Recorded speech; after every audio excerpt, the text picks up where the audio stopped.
Dans le monde magique d'Alnith, une guerre est en cours entre les mortels, dont la durée de vie est limitée, et les immortels, qui ont la possibilité de réapparaître. L'issue de la guerre dépend du combat entre les deux hommes les plus forts des deux camps, Graham, le héros humain, et Veltol, le seigneur démon qui règne sur les immortels. Un tel combat aurait normalement été perdu d'avance puisque Veltol est immortel, mais grâce à l'épée sacrée que possédait Graham, il a pu porter un coup suffisamment puissant pour vaincre la régénération de Veltol et le mener à sa perte. Veltol n'a pu s'empêcher de féliciter le héros d'être parvenu à le vaincre, mais il n'a pas digéré d'avoir perdu contre un mortel. Dans ces derniers instants, il a juré qu'il reviendrait pour se venger, et il a disparu du monde. Des années plus tard, Veltol se réveille à nouveau et est accueilli par l'une de ses fidèles servantes, Makina. Elle s'agenouille devant lui et lui dit qu'elle a patiemment attendu 500 ans le jour où il reviendrait.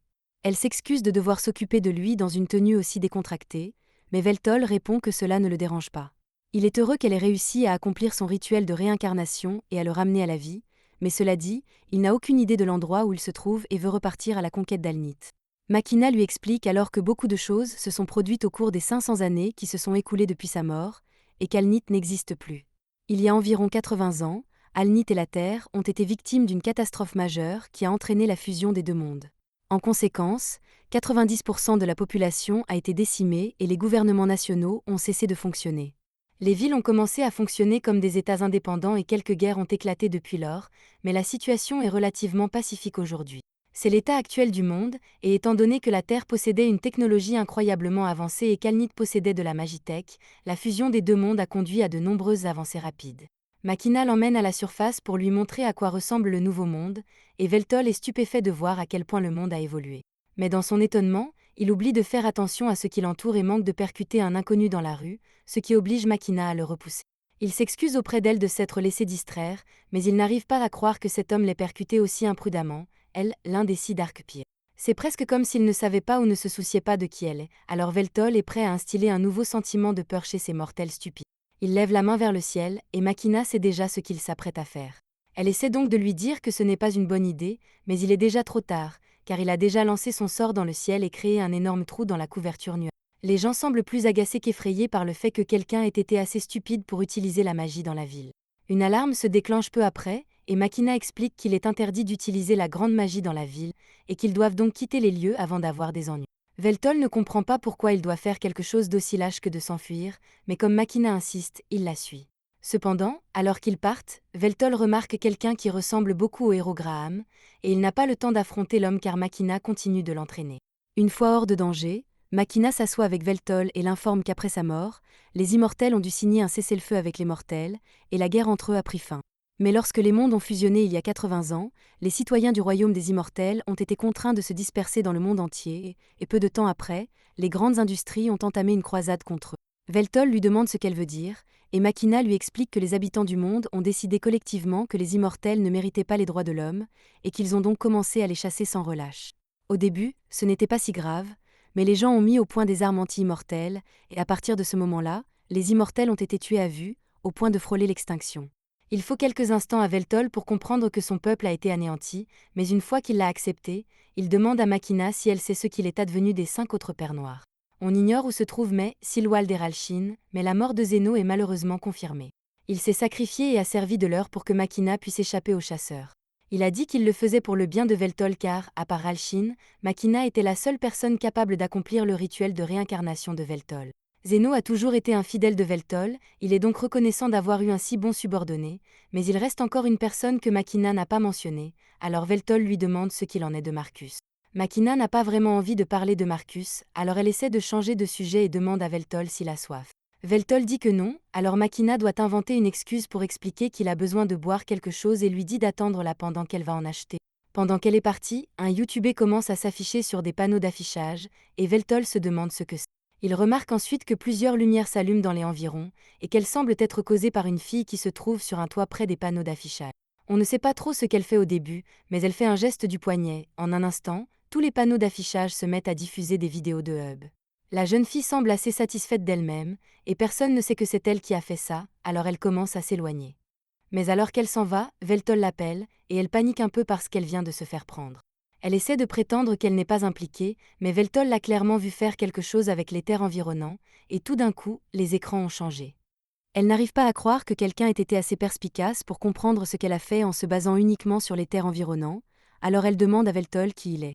Bien qu'elle ne le prenne pas au sérieux lorsqu'il affirme être le seigneur des démons, Veltol explique qu'il sait qu'elle a fait quelque chose aux écrans géants, mais qu'il n'en comprend pas le principe, et qu'il aimerait donc l'apprendre d'un expert comme elle. La jeune fille est flattée qu'il la prenne pour une experte en la matière, et elle commence à expliquer qu'il ne s'agissait que d'un piratage de base, et qu'en comparaison, la fuite des fichiers Pokémon était bien plus difficile. Tout ce qu'elle a fait, c'est profiter d'une faille fatale dans la barrière logique du panneau d'affichage, et elle a glissé quelques vidéos épicées pour s'amuser. Veltol l'interrompt et lui dit qu'il est à la recherche d'un de ses subordonnés nommé Marcus, et qu'il se demande si elle a une idée de l'endroit où il peut le trouver. La jeune fille lui montre une tour massive au milieu de la ville et lui dit que le PDG de cette entreprise s'appelle Marcus, et qu'il pourrait donc le trouver s'il s'y rendait. Veltol suit son conseil et se rend à Heavy Magic Industries à la recherche de Marcus. En entrant, il aperçoit une chose bizarre qui s'agite devant lui, mais il l'ignore et se dirige vers la réception. Il dit à la réceptionniste qu'il est ici pour chercher Marcus, mais avant même qu'il ait fini de parler, la secrétaire privée de Marcus arrive et dit qu'elle est ici pour apporter Veltol à Marcus. Ils montent tous les deux dans l'ascenseur qui mène au sommet de la tour, et pendant qu'ils montent, Veltol remarque que la secrétaire a une épingle de la chose qu'il a vue quand il est entré, alors il demande de quoi il s'agit. Elle lui répond fièrement qu'il s'agit de la mascotte de l'entreprise et qu'ils ont l'intention de créer une marque autour d'elle dans un avenir proche. Veltol finit par arriver au sommet de la tour, où il trouve Marcus assis sur son. Marcus dit que cela fait longtemps qu'il n'a pas vu Veltol, mais Veltol trouve irrespectueux que Marcus reste assis en présence de son roi. Marcus l'ignore et lui demande ce qu'il a à faire ici. Veltol lui répond qu'il veut que Marcus l'aide à reconstruire le royaume immortel. Marcus lui rit au nez pendant une bonne minute avant de lui dire qu'il ne le fera pas, d'un ton moqueur. Veltol se sent insulté et se prépare à donner à Marcus une douloureuse leçon de respect.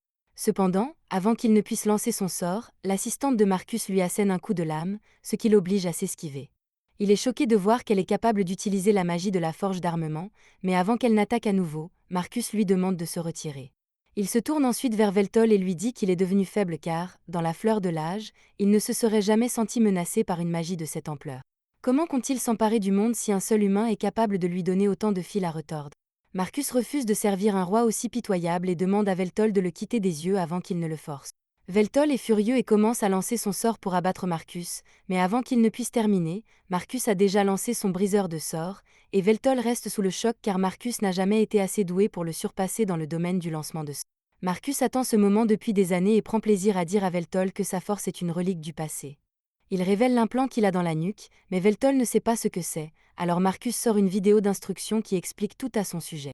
L'appareil s'appelle une Familia, et alors que l'utilisation de la magie nécessite normalement un processus en 5 étapes, initialisation, construction, expansion, incantation et proclamation, cet appareil permet de sauter 3 étapes, de sorte que n'importe qui, et je dis bien n'importe qui, peut désormais utiliser la magie à des niveaux élevés. Et au cas où Veltol aurait l'idée d'implanter sa propre Familia, Marcus l'a spécifiquement conçu pour être incompatible avec les êtres supérieurs comme Veltol. Cela signifie qu'il ne pourra jamais utiliser de Familia, et bien que sa vitesse naturelle de lancement de sorts soit surhumaine, comparée à celle de l'IA, il pourrait tout aussi bien envoyer ses sorts par la poste. Veltol demande pourquoi Marcus fait tout cela, et Marcus lui révèle qu'il n'a jamais aimé Veltol depuis le jour où ils se sont rencontrés. Il était tyrannique, arrogant, et pire encore, il avait les compétences nécessaires pour justifier son arrogance, si bien que Marcus n'a jamais pu s'opposer à lui à l'époque, mais tout cela a changé. Il dit à Veltol qu'il est temps pour lui de partir, alors Marcus lui lance plusieurs épées de sang, et Veltol n'est pas capable de les esquiver toutes, alors il finit par être poignardé plusieurs fois et projeté par la fenêtre. Marcus a toujours voulu faire ça, et maintenant qu'il a enfin triomphé de Veltol, il déclare qu'il est le nouveau seigneur des démons.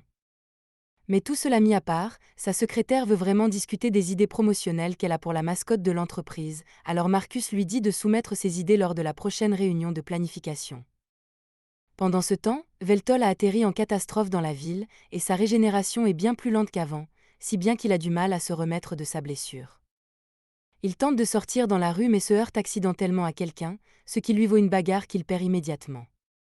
Maintenant, regardez-le, étendu sur un tas d'ordures, se demandant pourquoi il continue à perdre contre les mortels, comme il a perdu contre Graham, jusqu'à ce que Makina finisse par le trouver.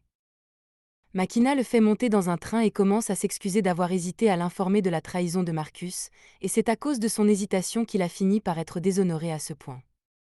Il lui répond qu'il n'a pas à s'excuser, car même si elle l'avait prévenu, il aurait voulu le confirmer par lui-même. Une fois le train arrêté, Makina conduit Veltol à l'immeuble dans lequel elle vit et lui dit que c'est sa maison. Veltol pense qu'elle veut dire que tout l'immeuble lui appartient, mais Makina l'emmène dans sa petite chambre et lui explique que c'est là qu'elle vit vraiment. Veltol pense d'abord qu'elle plaisante, mais Makina est tout à fait sérieuse, car c'est tout ce qu'elle peut se permettre avec son salaire. Veltol se rend compte qu'elle a vécu ainsi pendant tout ce temps en attendant son retour, alors il la serre contre lui et la remercie, car il n'oubliera jamais la loyauté qu'elle lui a témoignée. Il y a plusieurs siècles, Makina était persécutée par les gens de son époque. En effet, après avoir découvert qu'elle était immortelle, ils l'ont rendue responsable de tous leurs problèmes et ont décidé que la meilleure chose à faire était de la jeter dans un volcan. Cependant, avant que Makina n'entre dans la lave, Veltol surgit de nulle part pour la sauver. C'était la première fois qu'ils se rencontraient, et la seule raison pour laquelle Veltol était venu était qu'il avait entendu dire qu'il y avait un autre immortel comme lui dans la région, et après avoir vu Makina pour la première fois, il n'a pas été déçu. Il lui proposa de lui consacrer son corps et son âme, et depuis ce jour, Makina est restée fidèle à Veltol. Makina ne tarde pas à se réveiller. Avant que Veltol ne se réveille, elle se rend à la cuisine pour préparer le petit déjeuner. En attendant que la soupe bouille, elle fait appel à son assistant virtuel, Elclay, et une version miniature d'elle-même apparaît dans son champ de vision. Elle lui indique la date, l'heure et les conditions météorologiques actuelles. Makina demande à Elclay comment elle se porte. Elclay effectue alors un diagnostic complet de ses systèmes et lui annonce que tout fonctionne parfaitement. Ce qui est bien, mais ce n'est pas exactement ce que Makina demandait. Makina termine son petit déjeuner, puis va réveiller Veltol et lui sert la nourriture. Il n'a jamais vu un tel plat, mais rien qu'à l'odeur, il sait qu'il va être délicieux. Il prend les baguettes pour goûter, et bien sûr, il adore la nourriture que Makina lui a préparée, ce qui rend cette dernière extrêmement heureuse. Une fois qu'il a fini de manger, Veltol demande à Makina si elle sait où se trouvent d'autres immortels, et elle connaît en effet quelques immortels qui ont réussi à échapper à la chasse aux immortels. Mais récemment, des immortels ont disparu, et Makina a même perdu le contact avec deux de ses proches assistants, Orné et Palmlook. Elle espère qu'ils se sont simplement cachés, mais n'ayant aucun moyen de les contacter, elle n'en est pas sûre. Veltol lui demande si les chasses à l'immortel existent toujours, mais elle lui répond qu'elles ont pris fin il y a plusieurs dizaines d'années. Ces chasses ont été lancées par Marcus pour asseoir sa position au sommet, et maintenant qu'il a tout le pouvoir, il n'a plus aucune raison de continuer. Le ressentiment des gens à l'égard des immortels a également diminué au fil des ans, si bien qu'il n'est pas particulièrement dangereux d'être vu à l'extérieur. Après la disparition des aides de Makina, elle s'est rendue à leur appartement pour prendre de leurs nouvelles, et l'endroit était en désordre. Mais le seul indice qu'elle a trouvé est cette note sur laquelle sont inscrits les mots « Fournaise immortelle ». En lisant le message, Veltol attrape sa tasse de thé, mais une douleur soudaine le fait tressaillir et il renverse la tasse partout. Il semble qu'il n'est pas encore complètement guéri des blessures qu'il a subies hier, et ce n'est pas seulement sa régénération qui s'est affaiblie, tout en lui est plus faible qu'avant. Même le sort qu'il a lancé à son arrivée aurait eu un effet bien plus important si Veltol était à pleine puissance. Makina explique cela par le fait que la foi que Veltol utilisait comme pouvoir à l'époque de sa splendeur n'existe plus. Pour l'instant, on ne parle de lui que dans les livres d'histoire. Sans reconnaissance, les pouvoirs de Veltol ne lui reviendront jamais vraiment, mais il pense que cela devrait être assez facile à résoudre puisqu'il n'a qu'à se faire connaître une fois de plus. Cela dit, il dit à Makina qu'il veut sortir et explorer les environs, car rester assis toute la journée serait mauvais pour lui, alors Makina suggère qu'ils aillent tous les deux faire du shopping. Ils entrent donc dans un magasin et Makina lui demande de monter sur la plateforme pour que la machine puisse prendre un scan 3D de son corps. Elle s'excuse d'être limitée à des vêtements bon marché en raison de son budget, mais Veltol lui dit que cela ne le dérange pas, car sa beauté naturelle lui irait bien dans n'importe quel vêtement. Après avoir pris ses mensurations, elle demande à Veltol s'il a des préférences, mais il ne connaît pas grand-chose au style de l'époque actuelle et laisse le choix à Makina. Makina décide de demander à Elclay de faire le choix le plus optimal pour Veltol, en tenant compte du budget et de l'aspect pratique. Makina ne pense pas qu'un survêtement soit une bonne idée, mais une fois que Veltol l'a vu, il a adoré son apparence, et il est encore plus intrigué par le motif dans le dos. Makina lui explique qu'il s'agit d'une ancienne langue utilisée par les gens qui vivaient sur cette terre, et que les symboles sur la veste épellent Démon Lore, Seigneur des démons. Comme Veltol a l'air d'aimer ça, elle prend le survêtement pour lui et sort du magasin. Mais avant qu'elle ne parte, il attire son attention parce qu'ils n'ont pas encore payé. Makina lui explique que toutes les transactions sont effectuées automatiquement. Ils mangent ensuite dans un fast-food et, alors qu'ils sont assis ensemble, Veltol demande à Makina ce que c'est que de se faire installer un Familia. La trahison de Marcus mise à part, le Familia est sans aucun doute un appareil révolutionnaire, et il est donc curieux de le découvrir.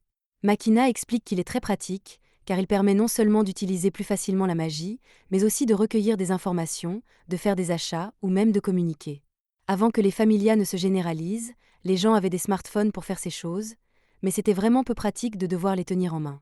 Veltol lui demande de le lui montrer, il le fait tourner et commence à le toucher. Makina est d'abord un peu effrayée, mais elle s'amuse beaucoup, au point que sa familia doit l'avertir que son rythme cardiaque vient de s'accélérer. Une fois qu'il a fini de l'inspecter, Veltol lui demande si ce n'est pas inconfortable d'avoir la familia installée dans la nuque. Au début, c'était étrange, mais elle s'y est habituée quand il est devenu illégal pour les entreprises de diffuser des publicités directement dans la tête des gens. Il est difficile de vivre au quotidien sans un tel dispositif, mais en même temps, avoir un familia ne rend pas nécessairement la vie meilleure, comme le montre sa situation actuelle. Alors qu'il rentre chez eux, Veltol déclare qu'il va trouver un emploi. Makina est déconcerté et dit à Veltol qu'il n'a pas besoin de faire quelque chose d'aussi bas que de travailler. Ses conditions de vie ne sont peut-être pas optimales à l'heure actuelle, mais elle lui assure qu'elle lui offrira un meilleur mode de vie. Elle dit qu'elle va simplement faire plus d'heures de travail, ou peut-être même obtenir 2 ou 3 emplois supplémentaires, mais Veltol l'interrompt et dit que les temps ont changé. Il n'est plus le dieu omnipotent qu'il était autrefois, et il doit donc s'adapter aux circonstances actuelles. Et surtout, il ne se sentirait pas bien s'il restait assis sans rien faire pendant que Makina travaillait pour lui fournir de la nourriture, des vêtements et un abri. Sans ses devoirs de roi pour l'occuper, il devra travailler, mais cela ne signifie pas qu'il a renoncé à conquérir le monde. Il demande donc à Makina si elle est prête à continuer à le servir, et Makina jure d'être à ses côtés jusqu'à la fin de sa vie. Plus tard dans la journée, Veltol s'apprête à partir à la recherche d'un emploi, mais Makina refuse de le laisser partir sans elle car elle s'inquiète pour lui. Veltol lui dit qu'elle ne peut pas venir parce qu'elle a son propre travail, mais Makina lui dit qu'elle peut simplement s'absenter pour la journée afin de l'accompagner. Veltol refuse et lui rappelle que dans le cas improbable où il ne trouverait pas d'emploi, il devrait compter sur ses revenus, et qu'elle ne peut donc pas se passer de son travail. Makina accepte de le laisser partir seul, mais pour plus de sécurité, elle remet à Veltol un appareil contenant un peu d'argent en cas d'urgence.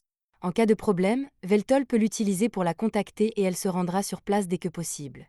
Il se rend compte qu'elle s'inquiète pour lui, mais l'ampleur qu'elle prend lui donne l'impression d'être un enfant. Même s'il a dit qu'il voulait partir seul, il n'a pas la moindre idée du type d'emploi disponible ou de la manière d'en trouver un. Il commence aussi à avoir faim, il ne peut pas se permettre de faire la fine bouche s'il ne veut pas finir par mendier dans la rue. Il se lève et crie qu'il n'a pas d'argent et qu'il cherche du travail, mais alors qu'il crie, un homme s'approche de lui et lui dit d'arrêter. Il lui dit que si Veltol veut travailler, il doit se rendre à la guilde commerciale avec sa carte d'identité, mais Veltol n'a jamais entendu parler d'une carte d'identité et le type suppose qu'il doit être un immigré. Comme il est clair que Veltol ne connaît rien à la ville, l'homme l'informe qu'il s'agit de son territoire et que Veltol ne peut pas faire ce genre de choses.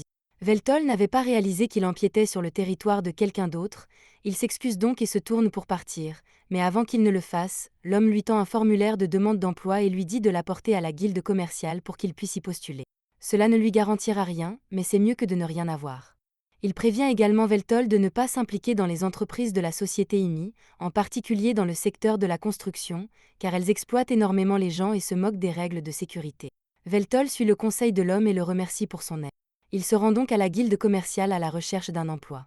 Mais une fois sur place, son interlocuteur n'est pas très enthousiaste à l'idée de l'engager. Sur sa candidature, Veltol a inscrit « magie d'anéantissement à grande échelle » comme l'une de ses compétences spéciales, ainsi que « création de donjons » et « expérience à la tête d'une nation il y a 500 ans ». L'enquêteur rejette donc calmement sa candidature et dit à Veltol qu'il n'y a pas de poste disponible. De plus, comme Veltol n'a pas de familia, il ne peut pas être embauché. De retour chez lui, Veltol se sent très déprimé de ne pas avoir trouvé de travail. Il s'allonge sur les genoux de Makina et lui demande s'il est vraiment incapable de faire quoi que ce soit dans ce monde, mais elle lui assure qu'il est toujours supérieur à tous les autres, et lui dit qu'il devrait la laisser travailler à partir de maintenant. Mais Veltol refuse de rester inactif et demande à Makina si elle peut contacter quelqu'un pour l'aider, et maintenant qu'elle y pense, il y a bien quelqu'un qu'elle peut appeler. Veltol est surpris que Makina ait un ami à cette époque, mais Makina n'appellerait pas cette personne un ami.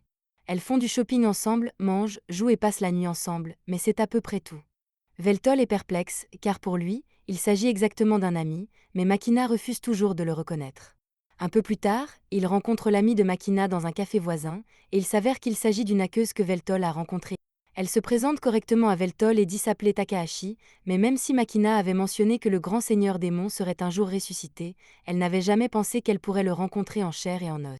Makina lui crie de ne pas lui manquer de respect, mais Veltol lui répond que ce n'est pas grave puisque c'est lui qui lui demande de l'aide. Veltol lui demande comment Takahashi et Makina se sont rencontrés, et Takahashi commence à expliquer qu'elle a rencontré Makina sur un site de Duan, mais après avoir vu l'expression du visage de Makina, elle réalise qu'elle ne devrait probablement pas parler à Veltol de l'historique de recherche de Makina, et elle lui dit d'oublier ça. À ce moment-là, Veltol remarque la familia sur le cou de Takahashi et s'approche pour l'inspecter, ce qui effraie Takahashi, mais elle le laisse finir ce qu'il est en train de faire. Veltol s'excuse de l'avoir surprise, mais il a remarqué que la familia de Takahashi était différente de celle de Makina, et il a donc cherché à savoir comment elle était construite et comment elle fonctionnait. Takahashi s'étonne que Veltol puisse faire tout cela simplement en le touchant. Makina lui explique alors que Veltol a la capacité, Sajai, qui lui permet d'utiliser le flux de mana pour comprendre la composition de n'importe quel objet qu'il touche. Il a une idée générale du fonctionnement d'une familia, mais il y a encore beaucoup de composants qu'il ne peut pas encore analyser complètement. Mais c'est un problème pour un autre jour, car s'ils sont ici en ce moment, c'est pour demander à Takahashi d'initier Veltol à un certain type de travail. Elle demande pourquoi Veltol ne va pas simplement à la guilde commerciale, mais il a déjà essayé, et ils l'ont rejeté parce qu'il n'avait pas de familia. Et à cause de certains CDO qui vendent des données contre lui, Veltol ne peut pas faire installer une familia, alors ils espéraient que Takahashi aurait des idées. Takahashi réfléchit un instant, et Veltol est un jeune seigneur démon de 500 ans avec une belle voix, un beau visage et pas de familia. Il n'y a qu'une seule option possible, et il a donc été décidé que Veltol deviendrait un streamer. Takahashi a expliqué que les streamers mettent en ligne des vidéos d'eux-mêmes en train de faire des choses pour lesquelles ils reçoivent de l'argent sous forme de revenus publicitaires ou de dons. Elle a même du matériel qui lui reste de l'époque où elle faisait du streaming, même s'il est un peu dépassé, mais si Veltol devient populaire, il pourra s'acheter du nouveau matériel. Makina est fermement opposée à l'idée que Veltol devienne streamer, car ce travail est extrêmement instable et risqué. Elle pense qu'il vaudrait mieux qu'il trouve un emploi fiable, comme retourner des hamburgers, mais Takahashi pense que cela pourrait être une grande opportunité pour lui. Veltol a une belle voix, un beau physique et une aura incroyable. Il remplit donc tous les critères pour devenir une star. Makina ne peut nier que Veltol est charmant, mais elle n'est pas sûre que ce soit une bonne idée. Il y a certains jeux auxquels il ne pourrait pas jouer sans familia, mais il pourrait toujours s'en tenir aux jeux qui utilisent encore des contrôles physiques. La plupart des gens ne regardent même plus le jeu, ils regardent juste pour voir Veltol faire des choses. Makina lui demande ce qu'il en pense, et comme il n'a pas beaucoup d'options, il accepte de suivre l'idée de Takahashi. Plus tard dans la journée, Makina prend un bain pendant que Veltol fait des recherches sur l'internet de ce monde, et il ne lui faut pas longtemps pour comprendre comment elle fonctionne. Il ne tarde pas à comprendre son fonctionnement. Il permet aux gens de diffuser des informations plus rapidement que tout ce qu'il a jamais vu, mais en raison de cet accès, les gens se contentent de regarder des vidéos de chats ou de faire des choses dégénérées en ligne. Il pense qu'il devrait être assez facile pour lui de faire basculer l'opinion publique en sa faveur, mais tout à coup, Makina termine son bain et sort complètement nue. Lorsqu'elle réalise ce qui vient de se passer, elle s'habille et s'excuse auprès de Veltol pour son manque d'égard. Elle vit seule depuis si longtemps que c'est devenu une habitude, mais Veltol lui répond qu'il n'y a pas lieu de s'excuser car elle a trouvé son corps très beau, même s'il pense toujours que son propre corps est plus beau. Quelques heures plus tard, Takahashi arrive chez Makina avec tout son vieux matériel pour aider Veltol à l'installer. Une fois que c'est fait, elle lui donne la manette pour qu'il puisse essayer quelques jeux. Elle essaie de lui expliquer les commandes, mais Veltol lui répond que ce n'est pas la peine puisqu'il sait déjà exactement comment ça marche. Ce genre de choses est bien plus facile à analyser qu'une familia. Alors il commence à faire défiler la bibliothèque de jeux et se décide pour Bloodborne. Takahashi se souvient que de nombreuses personnes ont abandonné le jeu parce qu'il était trop difficile, mais elle est sûre que les capacités d'analyse de Veltol lui faciliteront la tâche. Pourtant, lorsque Veltol démarre le jeu, il ne parvient même pas à dépasser l'introduction. C'est beaucoup plus difficile qu'il ne le pensait, et même après quelques heures de jeu, il n'a toujours pas beaucoup progressé, si bien que Takahashi lui dit carrément qu'il est nul. Makina pense que Takahashi est impoli, mais Veltol sait très bien qu'il est nul. Il comprend les mécanismes, mais n'arrive pas à les maîtriser. Makina craint donc qu'il ne soit pas capable de streamer après tout. Au contraire, Takahashi pense que cela sera très bénéfique pour l'image de Veltol en ligne, car la seule chose qu'Internet aime plus qu'un beau gosse, c'est un beau gosse qui échoue en toute confiance. Mais avant cela, Takahashi dit qu'ils doivent travailler sur le message d'introduction de Veltol. Veltol demande s'il peut se présenter normalement, mais Takahashi lui répond que ce n'est pas possible. Il y a déjà plus de 5 millions de streamers dans le monde, et à peine 1% d'entre eux gagnent suffisamment d'argent pour survivre. Si Veltol veut se lancer dans le business, il doit trouver un moyen de faire impression sur le plus grand nombre de personnes possible avec son message d'accueil. Takahashi semble penser que le message d'accueil est très important. Veltol demande donc à Makina si elle a une idée de ce qu'il pourrait utiliser comme message d'accueil. Makina réfléchit un instant et lui suggère d'adapter l'une de ses déclarations de gardien et de l'utiliser. Veltol essaie, et la déclaration consiste essentiellement à dire aux stupides mortels qu'ils devraient être honorés d'être en sa présence. C'est dramatique, donc Takahashi pense que c'est un bon début, mais ce n'est pas encore très accrocheur, donc ils devront trouver quelque chose à y ajouter. En attendant, Takahashi a déclaré qu'elle donnerait à Veltol un cours accéléré sur tout ce qu'il doit savoir sur le streaming. En gros, il va devoir streamer tous les jours, même si personne ne le regarde, et quoi qu'il fasse, il doit éviter de parler de choses érotiques ou racistes, car cela le ferait bannir plus vite qu'Asmongold. Et surtout, pendant que Veltol diffuse, Makina doit s'assurer de ne jamais être filmée, car il ne faut pas que les gens pensent qu'elle est sa petite amie. Dans un geste amical, Takahashi demande à l'un de ses amis de l'aider à promouvoir son stream, mais après cela, il lui doit une faveur. Le temps passe et Veltol devient de plus en plus populaire, mais lorsque les trolls envahissent inévitablement son stream, il n'est absolument pas perturbé et les encourage même à continuer à s'en prendre à lui. Peu lui importe, puisqu'il tire son pouvoir de ce que les autres pensent de lui, et que même la publicité négative joue en sa faveur. Très vite, à force de travail et de détermination, Veltol atteint le million de vues, et pour son dernier stream, il jouera à Bloodborne 3 non-stop jusqu'à ce qu'il ait terminé. Cependant, pendant qu'il joue, une caméra est braquée sur la maison de Makina et filme le moment où Makina rentre du travail. Au moment où Makina entre, Veltol vient de terminer le jeu, il fête sa victoire et de nombreux fans le félicitent. Il s'est beaucoup amélioré depuis qu'il a terminé le premier et le deuxième jeu Bloodborne, mais celui-ci était encore incroyablement difficile à battre, et il est heureux d'en être venu à bout. Il remercie tous ses fans et Ater d'être restés avec lui jusqu'à ce qu'il ait fini, mais cela dit, il doit mettre fin au stream pour aujourd'hui. Une fois qu'il a terminé, Veltol pousse un soupir de soulagement et Makina ouvre la porte pour vérifier s'il a besoin de quelque chose. Veltol répond qu'il va bien et qu'il va sortir parce qu'il a un colis à récupérer. Makina lui propose d'aller le chercher à sa place, mais Veltol cherche une excuse pour se déplacer depuis un moment et Makina lui dit qu'elle aura préparé le dîner avant qu'il ne revienne. Il se rend en ville et, tout en marchant dans les bidonvilles, il parle de la distorsion et de la tension des structures sociales dans cette ville. Cependant, alors qu'il continue à marcher, il est choqué de rencontrer un visage familier assis sur le bord de la route, Hero Graham. À l'époque, Graham était un bon frère et s'occupait de sa petite sœur, Molina, qui était tombée malade.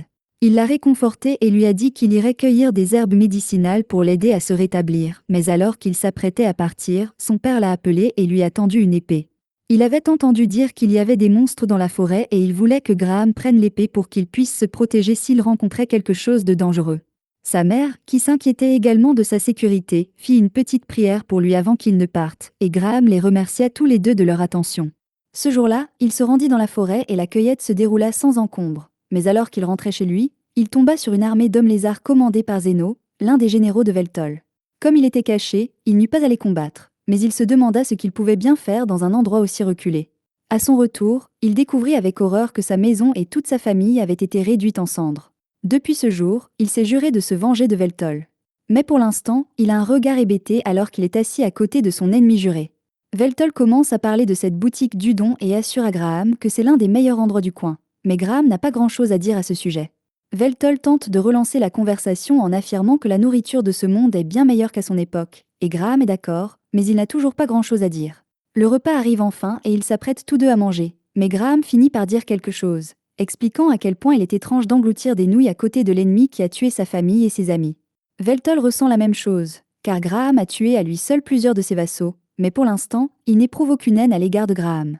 Il est simplement curieux de savoir comment Graham a pu survivre aussi longtemps, alors qu'il est immortel. La seule explication serait que Graham soit devenu immortel d'une manière ou d'une autre, mais cela irait à l'encontre de toute son idéologie qui consiste à tirer le meilleur parti d'une durée de vie limitée. Graham explique qu'il n'a pas renoncé à sa mortalité, mais qu'en récompense de sa victoire sur Veltol, la déesse Meldia lui a donné la bénédiction de la jeunesse éternelle. Si cette bénédiction lui a permis de vivre aussi longtemps, elle ne le rend pas immortel pour autant. Veltol commente que la déesse Meldia devait l'aimer beaucoup et qu'il peut donc imaginer qu'elle lui ait accordé une telle bénédiction. Après que Graham eut mis fin à la guerre avec les immortels, ceux-ci recommencèrent à se faire la guerre entre eux. Graham reçut donc l'ordre d'aller sur le champ de bataille et de tuer les mêmes mortels que ceux qu'il avait autrefois combattus pour sauver. Même après la fin de la guerre civile, les gens ont continué à haïr Graham pour une raison ou une autre.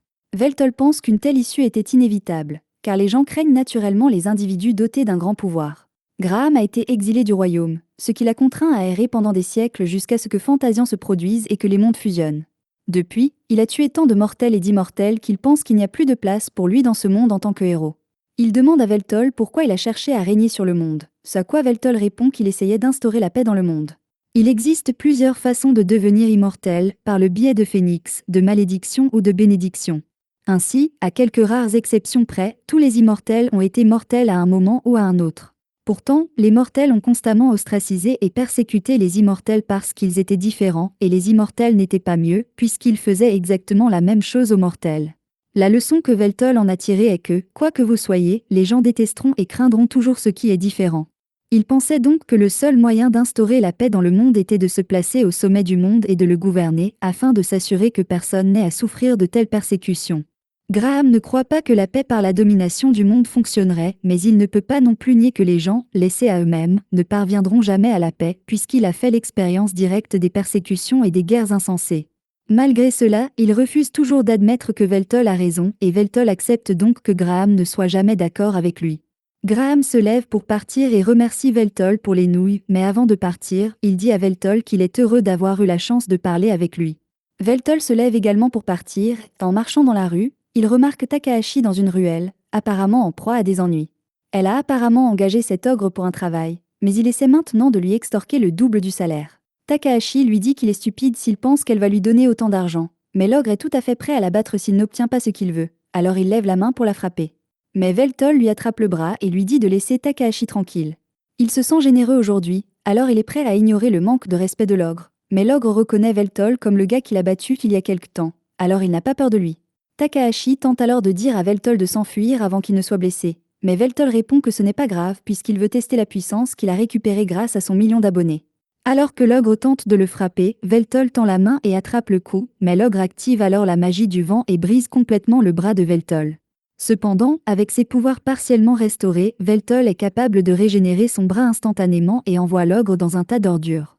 L'ogre est KO et Veltol est franchement déçu car il s'attendait à un combat plus intense. Takahashi s'approche de lui et lui demande s'il va bien. Veltol répond qu'il va parfaitement bien, mais il veut savoir qui était ce type et pourquoi il l'a attaqué. Takahashi explique qu'il était censé être son garde du corps pour une mission importante aujourd'hui, mais que tout à coup, il s'est mis à faire des demandes ridicules.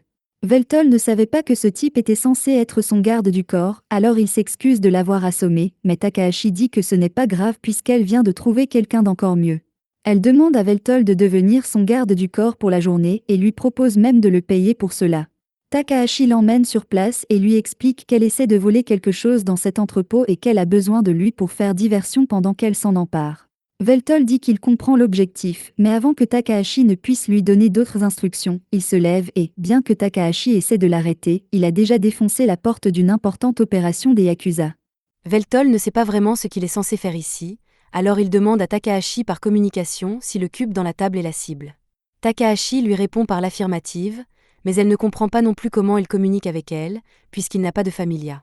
Veltol déclare fièrement qu'il a simplement copié les terres de communication produits par la familia, afin de pouvoir reproduire les caractéristiques de la magie.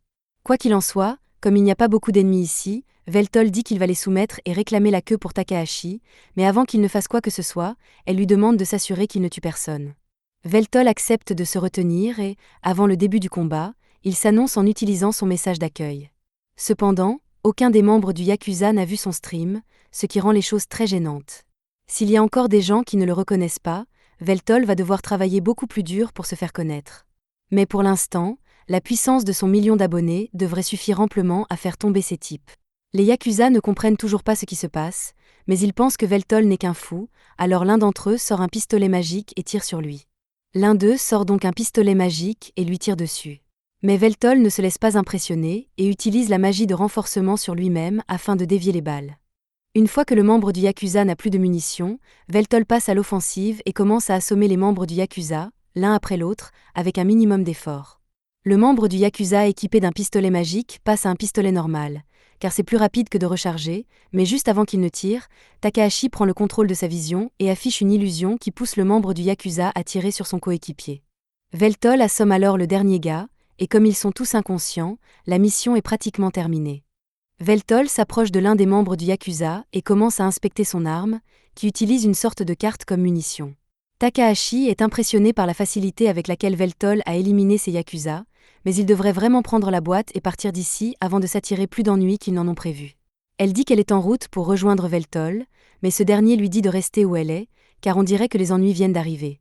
Ce qu'il y a commence à attaquer Veltol alors qu'il est recouvert d'une sorte de cape d'invisibilité. Pour égaliser les chances, Veltol utilise le pistolet magique pour faire exploser la cape, révélant ainsi une combinaison mèche géante. Takahashi reconnaît qu'il s'agit d'un équipement Maguno de 4e génération, qui ne peut pas appartenir aux Yakuza, car ces engins sont bien trop chers pour eux. C'est la première fois que Veltol voit un tel engin, et il est impatient de tester sa force contre lui. Comme on pouvait s'y attendre, le pistolet magique ne fait absolument rien contre le méca géant. L'assaillant décide de suivre l'exemple de Veltol et sort son propre pistolet magique, mais celui-ci est beaucoup plus puissant. Il tente de tirer sur Veltol, mais ce dernier est trop rapide pour lui et parvient à se faufiler dans un angle mort au-dessus du méca. Le temps que l'assaillant le repère et le verrouille, Veltol est déjà en position et tire une puissante rafale directement sur le méca. À pleine puissance, il aurait pu facilement abattre le mécha, mais même si l'explosion de Veltol était puissante, à son niveau de puissance actuel, il sait qu'elle était loin d'être suffisante pour vaincre un ennemi comme le mécha. Cela ne signifie pas pour autant qu'il ne peut pas gagner ce combat, car si les explosions ne fonctionnent pas, il devra se contenter d'un combat au corps à corps, et il invoque donc une épée. Le mécha s'aligne sur Veltol et transforme son canon en épée. Les deux hommes se chargent l'un l'autre et s'affrontent dans une magnifique démonstration de force et de budget d'animation. Veltol s'amuse beaucoup dans ce combat, mais les choses s'éternisent, le mécha devient sérieux, et avant même que Veltol ne réalise ce qui se passe, son bras est coupé et il est décapité. Veltol étant apparemment mort, le type dans le méca commence à annoncer que sa cible a été éliminée. Mais le gars panique parce que la tête décapitée de Veltol commence à lui parler. Veltol le félicite d'avoir été assez habile pour décapiter le seigneur démon, mais il manque encore d'expérience au combat pour savoir qu'il faut toujours taper 2 fois sur son ennemi pour s'assurer qu'il est bien mort. Quoi qu'il en soit, Veltol estime que ce type mérite une récompense pour s'être si bien battu, et lui accorde donc l'honneur de voir l'arme la plus puissante de son arsenal. Une aura terrifiante émane de Veltol lorsqu'il invoque la grande épée vernale, et le pilote du mécha est tellement stupéfait qu'il peut à peine bouger. Il n'a jamais combattu quelqu'un qui possédait une telle force, et il est complètement sans défense tandis que Veltol lui coupe les membres un par un, jusqu'à ce qu'il s'écroule au sol avec une seule jambe. Veltol s'est assuré de ne pas toucher les organes vitaux, donc le gars à l'intérieur devrait être encore en vie, et il a l'intention de l'interroger. Mais avant cela, le type dans le mécha envoie un dernier rapport au quartier général, indiquant qu'il n'a pas réussi à éliminer la cible ni à récupérer l'objectif, et qu'il va donc exécuter le code 890. Si vous vous demandez ce que signifie 890, disons simplement qu'un pistolet a été installé dans le casque de la combinaison pour s'assurer que le pilote ne puisse pas être interrogé. Takahashi sort ensuite de sa cachette et se réjouit que Veltol aille bien, mais c'était vraiment flippant de le voir se faire couper la tête. Bien que Veltol ne semble pas penser que c'était grave, il est plus surpris de voir qu'il existe des armes capables d'augmenter la puissance d'un individu à un tel point, et il dit que cette période est vraiment terrifiante. Cependant, Takahashi pense que c'est Veltol qui est terrifiant parce qu'il vient de détruire à lui seul un engin Maguno, et que ces engins sont assez puissants pour anéantir des pays entiers s'il le faut. De plus, il s'agit d'un engin fabriqué par la société de Marcus, et Takahashi sait que les Yakuza ne pourront jamais mettre la main sur l'une de ces combinaisons, si bien qu'elle commence à craindre que cette mission ne lui apporte plus d'ennuis que prévu. Takahashi lui explique que le cube est en fait un dispositif de stockage et que ce que son client recherche, ce sont les informations qu'il contient. Takahashi dit qu'ils peuvent jeter un coup d'œil aux données si Veltol le souhaite, alors elle sort un lecteur de cube et place le cube dessus. Au début, la seule chose qui apparaît est une page blanche, mais après quelques manipulations de Takahashi, le cube s'ouvre et une liste de noms apparaît. Takahashi ne sait pas quoi penser de cette liste de noms, mais Veltol reconnaît les personnes qui y figurent comme ses sujets immortels. C'est inquiétant, et Takahashi dit qu'elle va contacter son client pour qu'il découvre ce qu'il en est de cette liste. Malheureusement, son client ne répond pas au téléphone, et ils vont donc devoir le rencontrer en personne s'ils veulent en discuter. Takahashi laisse Veltol dans l'immense immeuble où se trouve son client et lui dit que l'homme qu'il recherche se trouve au 13e étage. Alors qu'il s'approche de la porte d'entrée, Takahashi utilise ses compétences en piratage pour contourner le système de sécurité, ce qui leur permet d'entrer même s'ils ne résident pas ici, et elle est très fière d'elle, car il n'existe aucun système de sécurité qu'elle ne puisse contourner. Alors que Veltol et Takahashi arrivent à l'ascenseur, Takahashi s'apprête à appuyer sur le bouton de l'ascenseur, mais Veltol l'arrête et lui dit qu'il veut le faire à sa place. Takahashi veut bien le laisser appuyer sur le bouton, mais elle lui demande pourquoi il veut le faire, et Veltol n'a pas vraiment de raison, il aime juste appuyer sur les boutons. Il commence à appuyer sur le bouton du 13e étage, mais Takahashi a oublié de préciser que cet ascenseur ne permet pas d'accéder directement au 13e étage. Il faut d'abord aller au 2e étage, puis au 17e, puis au 4e, et ainsi de suite jusqu'au 13e étage. Comme ils sont là, Veltol commence à sortir de l'ascenseur, mais Takahashi lui dit d'attendre, car son client, Eiju, est un homme assez paranoïaque, il a fait poser des dizaines de pièges dans tout l'étage, et si Veltol déclenche accidentellement l'un d'entre eux, il deviendra de la viande hachée. Veltol apprécie l'avertissement, mais pour autant qu'il puisse en juger, il n'y a pas de piège dans cette pièce, même s'il serait plus juste de dire que tous les pièges physiques et magiques ont été désamorcés. Takahashi est surpris que Veltol ait pu s'en rendre compte aussi facilement, mais ses fonctions de seigneur démon l'ont amené à construire et à entretenir des donjons, si bien que discerner la disposition des pièges est pour lui une affaire triviale. Il continue à marcher jusqu'à ce qu'ils arrivent à la porte d'entrée des jus, et Takahashi sonne, mais, étonnamment, il ne répond pas. Takahashi peut comprendre qu'il ignore les appels téléphoniques, mais il a l'habitude de toujours répondre à la porte d'entrée.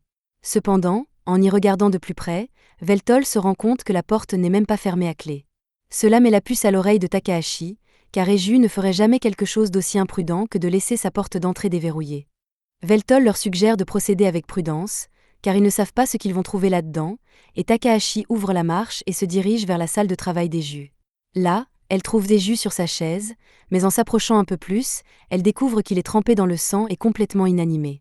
Takahashi panique d'abord, mais Veltol la calme et va inspecter le corps. Il se souvient avoir déjà vu le visage de ce type quelque part, même s'il portait un tas d'ordures à l'époque. Takahashi dit que cela ressemble à ce qu'aurait fait Eiju, qui s'habillait souvent en clochard lorsqu'il partait à la recherche d'informations. Il y a un coup de couteau évident dans la poitrine d'Eiju et un autre dans son cou, mais à en juger par l'état du sang autour de lui, Veltol suppose que cela ne fait que quelques jours qu'Eiju a été tué. Un homme comme Eiju avait peut-être de nombreux ennemis, mais la façon dont il a été assassiné était trop efficace pour que ce soit parène. Il est beaucoup plus probable qu'un tueur à gages ait été engagé pour éliminer Eiju, d'autant plus que le tueur a pris la peine de détruire la familia d'Eiju. Quelqu'un doit essayer de dissimuler les informations que possédait Eiju. Cela a probablement un rapport avec le travail que Takahashi a accepté de lui confier, mais ce n'est pas comme s'il pouvait obtenir des informations de lui maintenant qu'il est mort. Takahashi réfléchit un instant et commence à fouiller la chambre d'Eiju, car un courtier en information chevronné comme lui dissimulerait certainement des dispositifs de stockage hors ligne à proximité pour renforcer la sécurité des données. Après avoir cherché un peu, elle découvre un ordinateur portable dans un tiroir caché du bureau, et il semble qu'il pourrait contenir les réponses qu'il recherche. Mais lorsqu'elle l'allume, elle découvre que tous les fichiers sont corrompus. Mais Veltol remarque que les fichiers sont tous rangés dans un ordre bien précis, ce qui permet à Takahashi de les compiler jusqu'à ce qu'elle découvre une vidéo. Eiju a réalisé cette vidéo au cas où il serait tué avant d'avoir pu terminer son enquête, et il ne savait pas qui finirait par la regarder, mais il voulait s'assurer qu'au moins une personne connaisse la vérité, car la prospérité de cette ville a été bâtie sur un mal terrifiant. Toute l'énergie de la ville repose sur le réacteur à éther situé au centre de la ville. Mais vu l'ampleur de la ville, le réacteur aurait besoin d'au moins 10 lignes ley mana pour répondre à la demande d'énergie. Or, il n'y a que 2 lignes ley dans cette zone, et pourtant le réacteur ne semble jamais manquer d'énergie. Il est donc logique que le réacteur tire son énergie d'une autre source, et cette source d'énergie secondaire s'appelle le projet de four immortel. En fait, le four brûle les âmes des immortels comme du bois de chauffage et convertit l'énergie qui en résulte en éther pour la ville. Les immortels étant des êtres supérieurs, une seule âme d'immortel produit beaucoup d'énergie, bien plus que les âmes de milliers de mortels. Les données trouvées par Eiju montrent que l'entreprise de Marcus employait des sans-abri désespérés comme ouvriers pour la construction de la fournaise immortelle, mais une fois la construction terminée, tous les ouvriers ont soudainement disparu, et Eiju pense qu'ils ont tous été tués pour pouvoir alimenter la fournaise. L'un des premiers immortels à alimenter la fournaise est l'un des proches subordonnés de Veltol, Zeno, ce qui met Veltol dans une grande colère. Toute cette chasse aux immortels était un plan de Marcus pour retourner le monde contre les immortels afin que les gens acceptent leur exécution, ce qui lui permettrait de brûler les âmes immortelles dans la fournaise. Bien que le public n'ait jamais été informé que c'était ainsi qu'il les tuait, Marcus a récemment conclu un accord pour acheter des informations sur certains immortels au Yakuza, ce qui signifie probablement qu'il est à court d'âmes immortelles à brûler, et qu'il cherche donc de nouvelles victimes. Si la chaudière est à court de combustible, le cœur de la ville cessera d'exister tel qu'on le connaît. Mais même ainsi, Eiju pense qu'il n'est pas normal que des immortels innocents soient sacrifiés pour alimenter la ville en énergie. Après la fin de la vidéo, Takahashi est furieuse d'apprendre que les immortels sont si maltraités, mais elle ne peut pas y faire grand-chose, car même si elle essayait de rendre cette information publique, il est probable qu'elle finirait par mourir, tout comme Eiju, ici.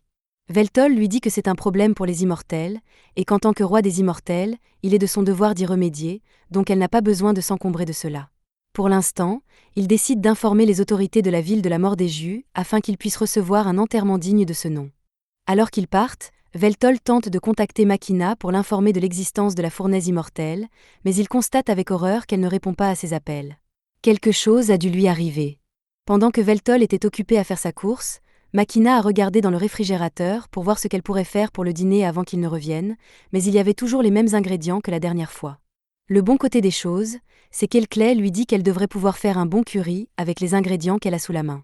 À ce moment-là, on sonne à la porte et elle se lève pour aller répondre, mais à son grand dégoût et à sa grande déception, c'est Marcus. Après ce que Marcus a fait, la seule réponse appropriée est la violence à vue, et Makina le frappe avec une énorme rafale de feu. Marcus est englouti dans les flammes et projeté en arrière, mais il est tout aussi immortel qu'elle, et un peu de feu ne suffira pas à l'achever. Makina se transforme complètement et sort de la maison pour l'affronter, car elle sait déjà qu'il ne prépare rien de bon.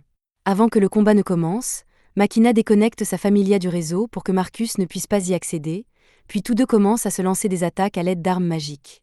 Jusqu'à présent, le combat semble relativement équilibré, mais alors que Marcus est distrait, Makina s'approche et s'agrippe à l'un de ses bras, ce qui le fait exploser et se détacher complètement.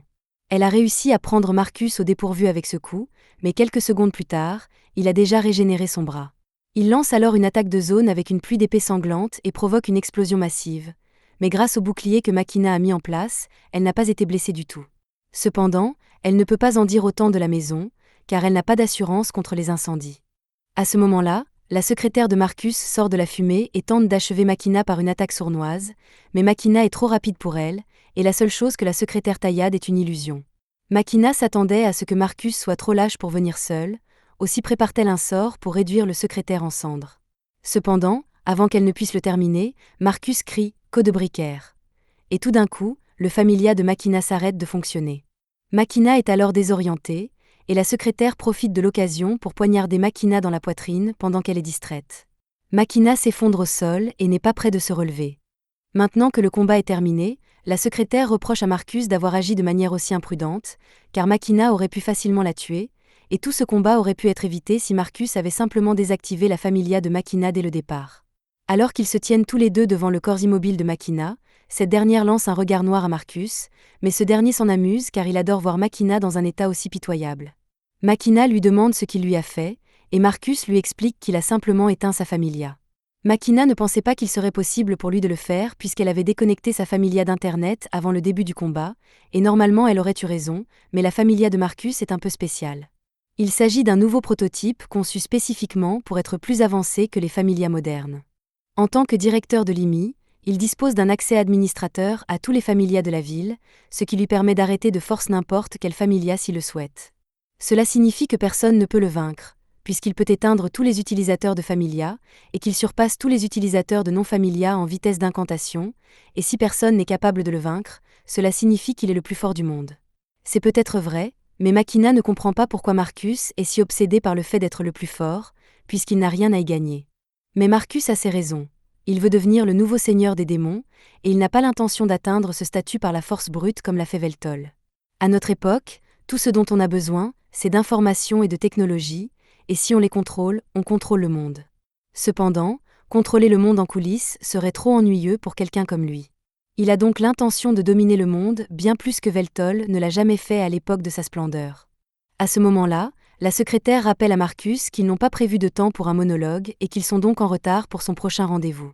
Marcus décide d'en finir rapidement, et il est temps pour Makina de devenir le combustible de la fournaise immortelle.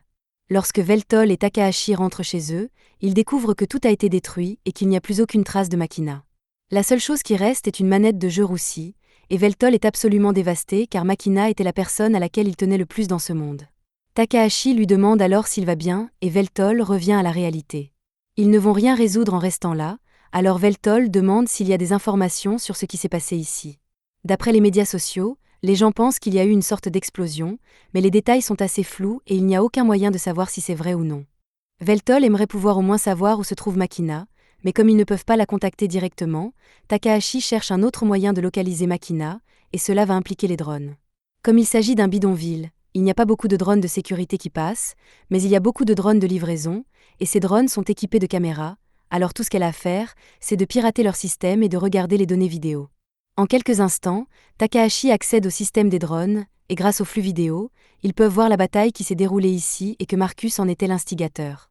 Ils ne peuvent pas savoir ce que Marcus disait, mais après avoir vaincu Makina, lui et son secrétaire l'ont emmené dans une section restreinte du réacteur de la ville, ce qui ne peut que signifier qu'il a l'intention de brûler l'âme de Makina pour alimenter la ville en énergie.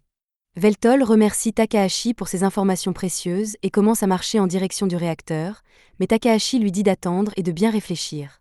Elle comprend qu'il veuille se précipiter pour sauver Makina avant qu'il ne soit trop tard, mais ce réacteur est l'endroit le plus sûr de toute la ville. Des dizaines de Maginot Gears patrouillent dans la zone, Veltol ne pourra pas s'en sortir seule. Et si Takahashi peut certainement l'aider à s'y rendre, elle n'est pas une grande combattante, alors il devra trouver quelqu'un d'assez fort pour l'aider. Mais Veltol n'a pas d'autres alliés à cette époque, même s'il y a une personne à laquelle il pense et qui pourrait être parfaite pour cette opération de sauvetage. Plus tard, Veltol va rencontrer Graham, et au début, Graham ne veut rien savoir de lui, mais lorsqu'il voit le fier Veltol s'agenouiller devant lui et demander de l'aide, il décide au moins de l'écouter.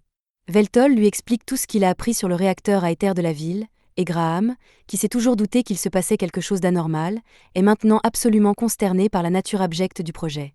Veltol supplie Graham de l'aider à prendre d'assaut le réacteur, car il sait qu'il ne peut pas sauver Makina dans l'état où il se trouve, mais Graham semble plus agacé que compatissant.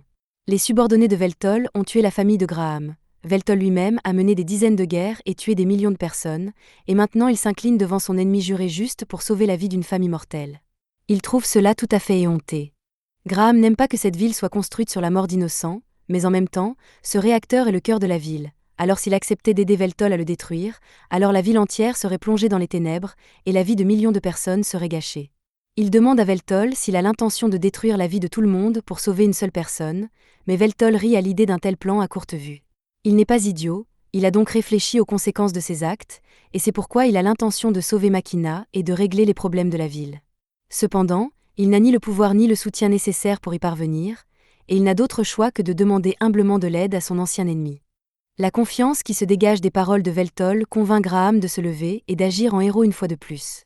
Cependant, il précise qu'il ne fait pas cela pour aider Veltol et qu'il n'a toujours pas pardonné toutes les atrocités qu'il a commises il y a des siècles, mais il y a une femme kidnappée dont l'âme est sur le point d'être brûlée, alors il accepte d'unir temporairement ses forces pour le bien de la justice, bien qu'il se sente toujours étrange de faire équipe avec le Seigneur Démon. Un peu plus tard, Takahashi parvient à trouver un moyen pour eux deux d'entrer dans le réacteur sans avoir à passer par la zone interdite, et elle les conduit jusqu'à une entrée cachée. Apparemment, cette entrée servait à transporter tous les matériaux utilisés pour construire le réacteur. Mais même si ce chemin les mène au réacteur, Veltol estime qu'ils n'ont pas assez de temps pour sortir d'un tel labyrinthe. De son côté, Graham pense que ce sera un jeu d'enfant de sortir de ce labyrinthe, puisqu'il a déjà fait à maintes reprises par le passé. Il lance un sort appelé « cartographie automatique » et, en quelques secondes, une carte détaillée du labyrinthe apparaît dans sa main. Veltol n'a jamais vu un tel sort, alors Graham explique qu'il s'agit d'un sort unique qu'il a inventé à l'époque où il était aventurier. Mais cela met Veltol en colère, car il a consacré beaucoup d'efforts à la construction de ces donjons à l'époque, et il s'avère que Graham n'a fait que tricher pour les traverser. Il accuse Graham de ne pas avoir la fierté d'un aventurier, mais Graham répond que la fierté d'un aventurier n'a rien à voir avec cela, puisque son but a toujours été de traverser les donjons le plus rapidement possible, et qu'il se fiche éperdument que les pièges et les astuces de Veltol aient été gâchés parce qu'il avait une carte. Takahashi commence à en avoir assez de leur dispute, alors elle leur crie de se calmer et de prendre la mission au sérieux parce qu'ils doivent encore sauver Makina. Ils se rendent compte qu'ils ont été très puérils et s'excusent auprès de Takahashi en promettant de se concentrer sur la tâche à accomplir. Quelques instants plus tard, Graham termine la création de la carte, qui leur permettra de se frayer un chemin dans ce labyrinthe sans se perdre. Veltol demande à Graham s'il est sûr qu'ils peuvent se fier à la carte, et Graham le confirme, ajoutant que sa magie cartographique peut aussi détecter les pièges et les ennemis. Mais ce labyrinthe ne semble pas avoir de mesures de sécurité, ils devraient donc pouvoir emprunter le chemin le plus court vers le réacteur.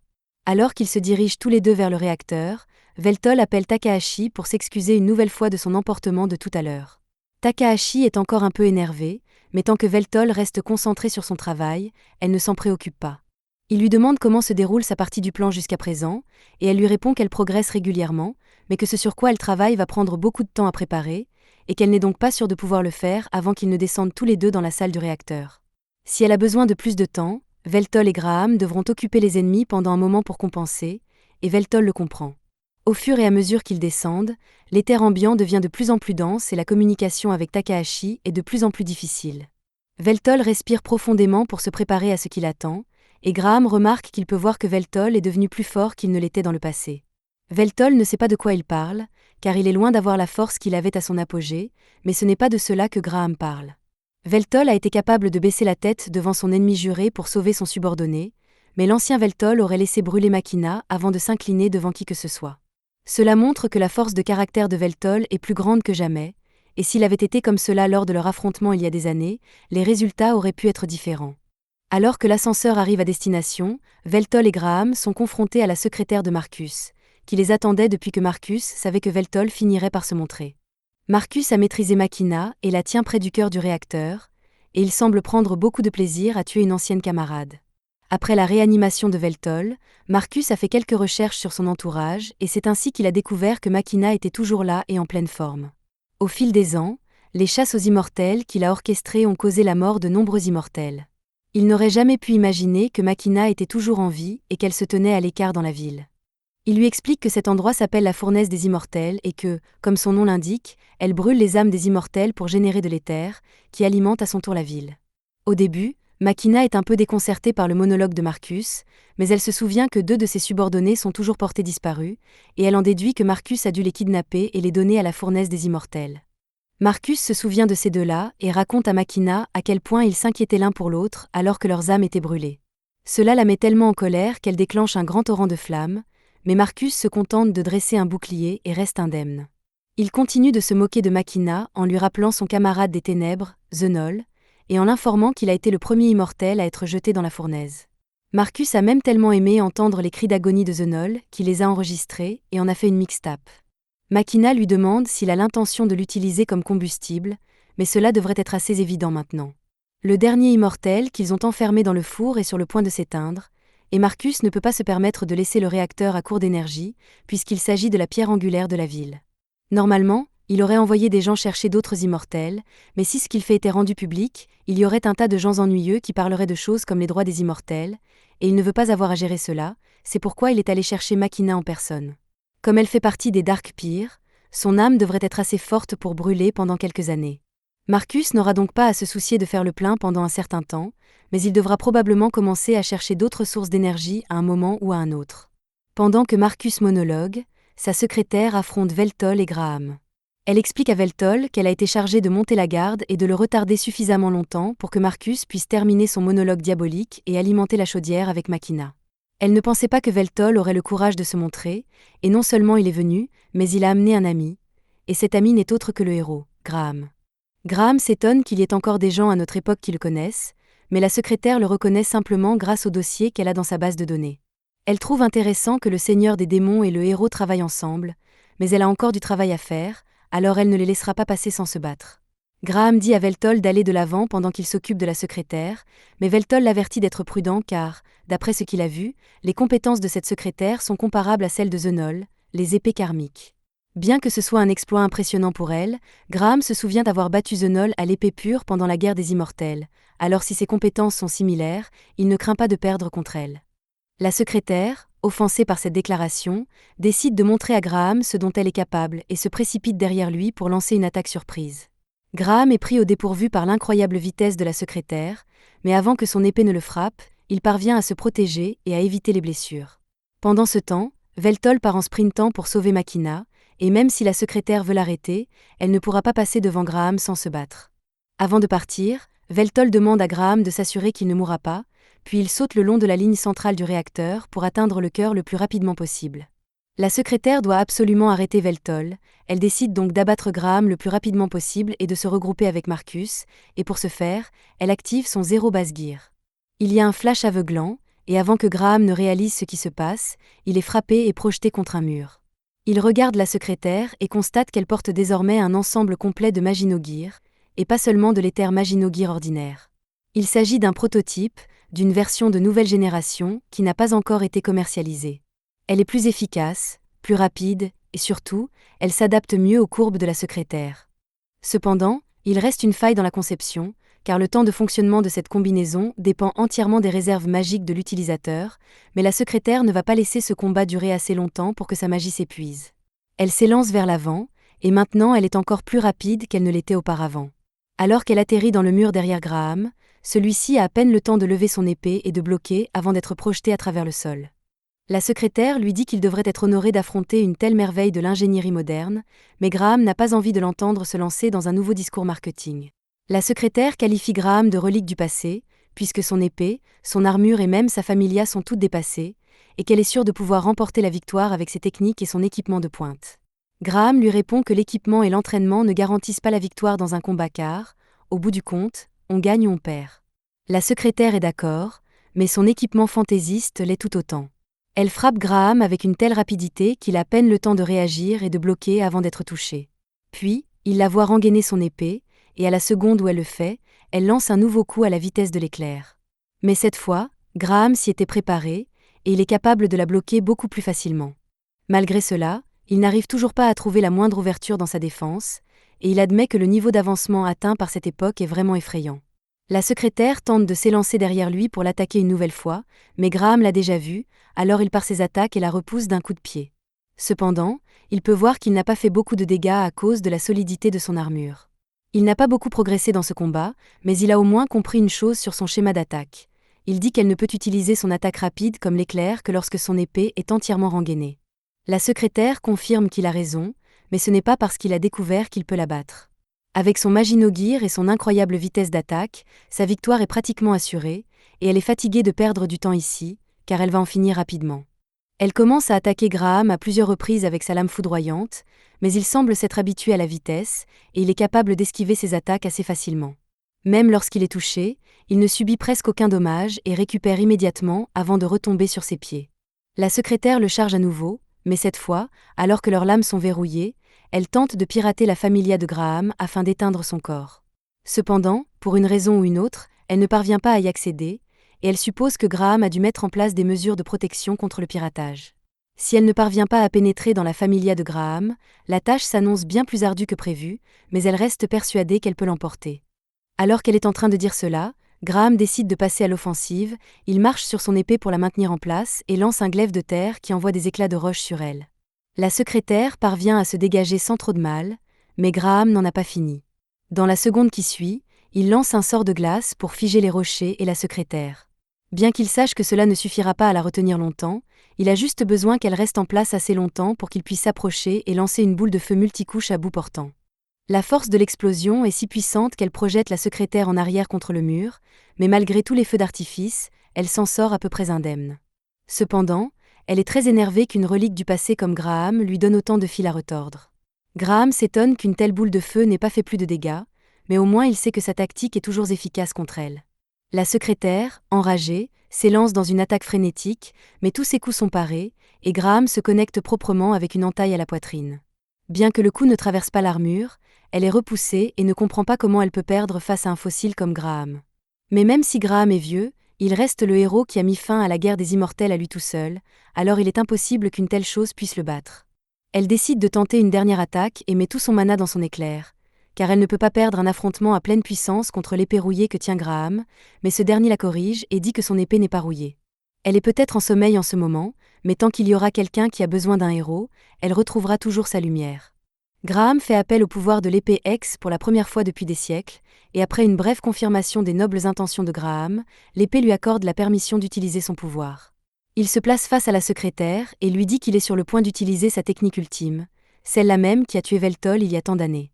La secrétaire fait de son mieux pour vaincre Graham, mais lorsqu'elle voit la taille de la lumière de son épée grandir, elle se rend compte qu'elle n'est pas assez payée pour faire face à tout cela. Il est alors trop tard, et Graham déclenche son attaque. Même si l'épée ne lui permet d'utiliser qu'une fraction de la puissance qu'il possédait à l'époque, Graham est capable de détruire complètement le Maginot-Gear de la secrétaire d'un seul coup. Il est vraiment impressionnant qu'elle ait réussi à survivre à ce coup. La secrétaire a enfin compris qu'elle ne pouvait pas battre Graham, mais elle ne comprend toujours pas pourquoi elle a perdu contre lui. Graham s'assoit à côté d'elle et explique que sa défaite est principalement due à la différence d'expérience, d'autant plus qu'il a plus de 500 ans d'expérience.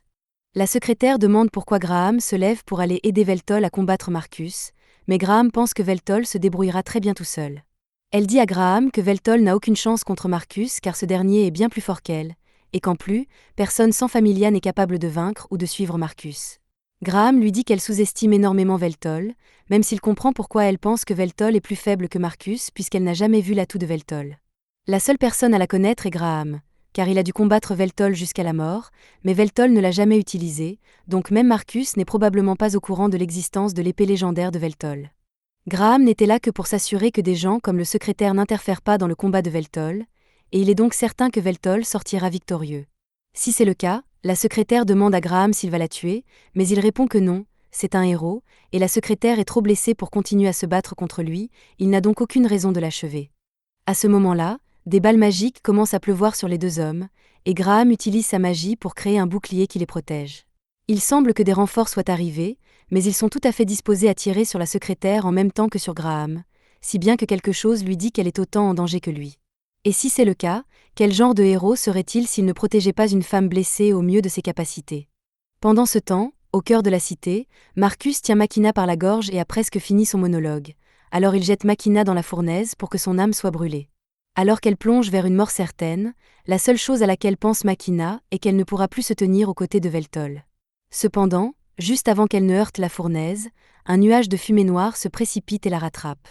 Makina ouvre les yeux et voit Veltol debout au-dessus d'elle, lui disant qu'il est là pour la sauver. Il se tourne vers Marcus, qui est visiblement agacé par la présence de Veltol, mais il décide de faire semblant d'être calme pendant un petit moment et mentionne qu'il a regardé les flux de Veltol ces derniers temps, et il le félicite d'avoir gagné 1 million d'abonnés. Veltol refuse de s'engager dans un bavardage futile, mais il veut être juste. Alors il demande à Marcus s'il a une raison valable d'attaquer Makina et de brûler les âmes de tant d'immortels. Marcus affirme fièrement qu'il n'a pas besoin de justifier ses actes auprès de Veltol, qui n'a donc plus qu'une question à poser. Il veut savoir si Marcus lui jurera à nouveau fidélité, mais sans hésiter, Marcus déclare qu'il ne servira plus jamais sous les ordres de Veltol tant qu'il vivra. Veltol a entendu tout ce qu'il avait à entendre, il invoque son épée démoniaque et déclare qu'il mettra fin à la vie immortelle de Marcus aujourd'hui même. Marcus n'est pas du tout effrayé par la menace de Veltol et commence à lancer des lances de sang sur Veltol. Bien que Veltol parvienne à les dévier, Marcus fait exploser les lances pour le prendre au dépourvu et sort une épée de sang pour pouvoir se battre au corps à corps. Veltol sort indemne de l'explosion et charge Marcus, qui remarque que Veltol s'est déjà doté d'une magie de renforcement. Il admet que c'était une bonne idée, car Marcus ne peut pas annuler une magie déjà activée. Mais malgré la magie de renforcement de Veltol, Marcus est capable de le suivre et même de le dominer en combat physique. Veltol est mis à terre et Marcus prend plaisir à le voir à quatre pattes, mais Veltol refuse d'abandonner car il doit encore punir Marcus pour ses crimes odieux contre les immortels. Marcus se moque de Veltol et lui demande s'il pense vraiment avoir ce qu'il faut pour mettre sa menace à exécution. Mais Veltol n'a aucun doute sur sa capacité à vaincre Marcus, car il est le seul véritable seigneur des démons. Marcus lui rit au nez et s'élance dans la pièce en disant à Veltol que l'époque où il était le seigneur des démons est révolue. Mais Veltol ne se laisse pas prendre à sa provocation et attrape Marcus alors qu'il essayait de se faufiler par derrière. Il lève alors son épée et vise directement son cou pour éliminer la familia de Marcus. Malheureusement, Marcus l'a vu venir et, à la dernière seconde, il pousse l'épée de Veltol vers le haut, de sorte que son coup n'a atteint que la tête de Marcus. Après avoir régénéré sa tête, Marcus dit à Veltol qu'il s'attendait à ce qu'il prenne sa famille pour cible à un moment ou à un autre de leur combat. Mais Veltol a beau essayer, il ne parviendra jamais à le distancer. Tout comme le jour où Veltol a été ressuscité, le fait qu'il n'ait pas de familia le désavantage considérablement, et pour le lui faire comprendre, Marcus décide de montrer la puissance des sorts de sa familia. Avant même que Veltol ne puisse réagir, Marcus lance un sort de bombe sanglante dans sa main et recommence jusqu'à ce que les bras et les jambes de Veltol soient atomisés. Il décide alors d'en finir avec une explosion massive à la poitrine, mais même si Veltol est pratiquement à point à ce stade et que Marcus est au sommet, ce dernier ne se sent pas du tout satisfait. Il pensait prendre plaisir à humilier Veltol à ce point, mais maintenant qu'il a remporté la victoire, il ne ressent que du vide. Il commence à marcher lentement vers Makina pour la jeter dans la fournaise comme il l'avait prévu, mais tout à coup, il sent une pression terrifiante derrière lui. Veltol s'est remis debout, et il semble plus puissant que jamais. Il félicite Marcus d'avoir réussi à l'acculer à ce point et admet qu'il ne peut vraiment pas le battre sous sa forme actuelle. Toute la puissance que Marcus possède aujourd'hui est le résultat de son travail acharné, et Veltol le respecte pour cela, mais cela ne veut pas dire qu'il va perdre. Il a peut-être déjà perdu une fois, mais Veltol reste le boss final, et jusqu'à présent, Graham est le seul à l'avoir poussé dans ses derniers retranchements.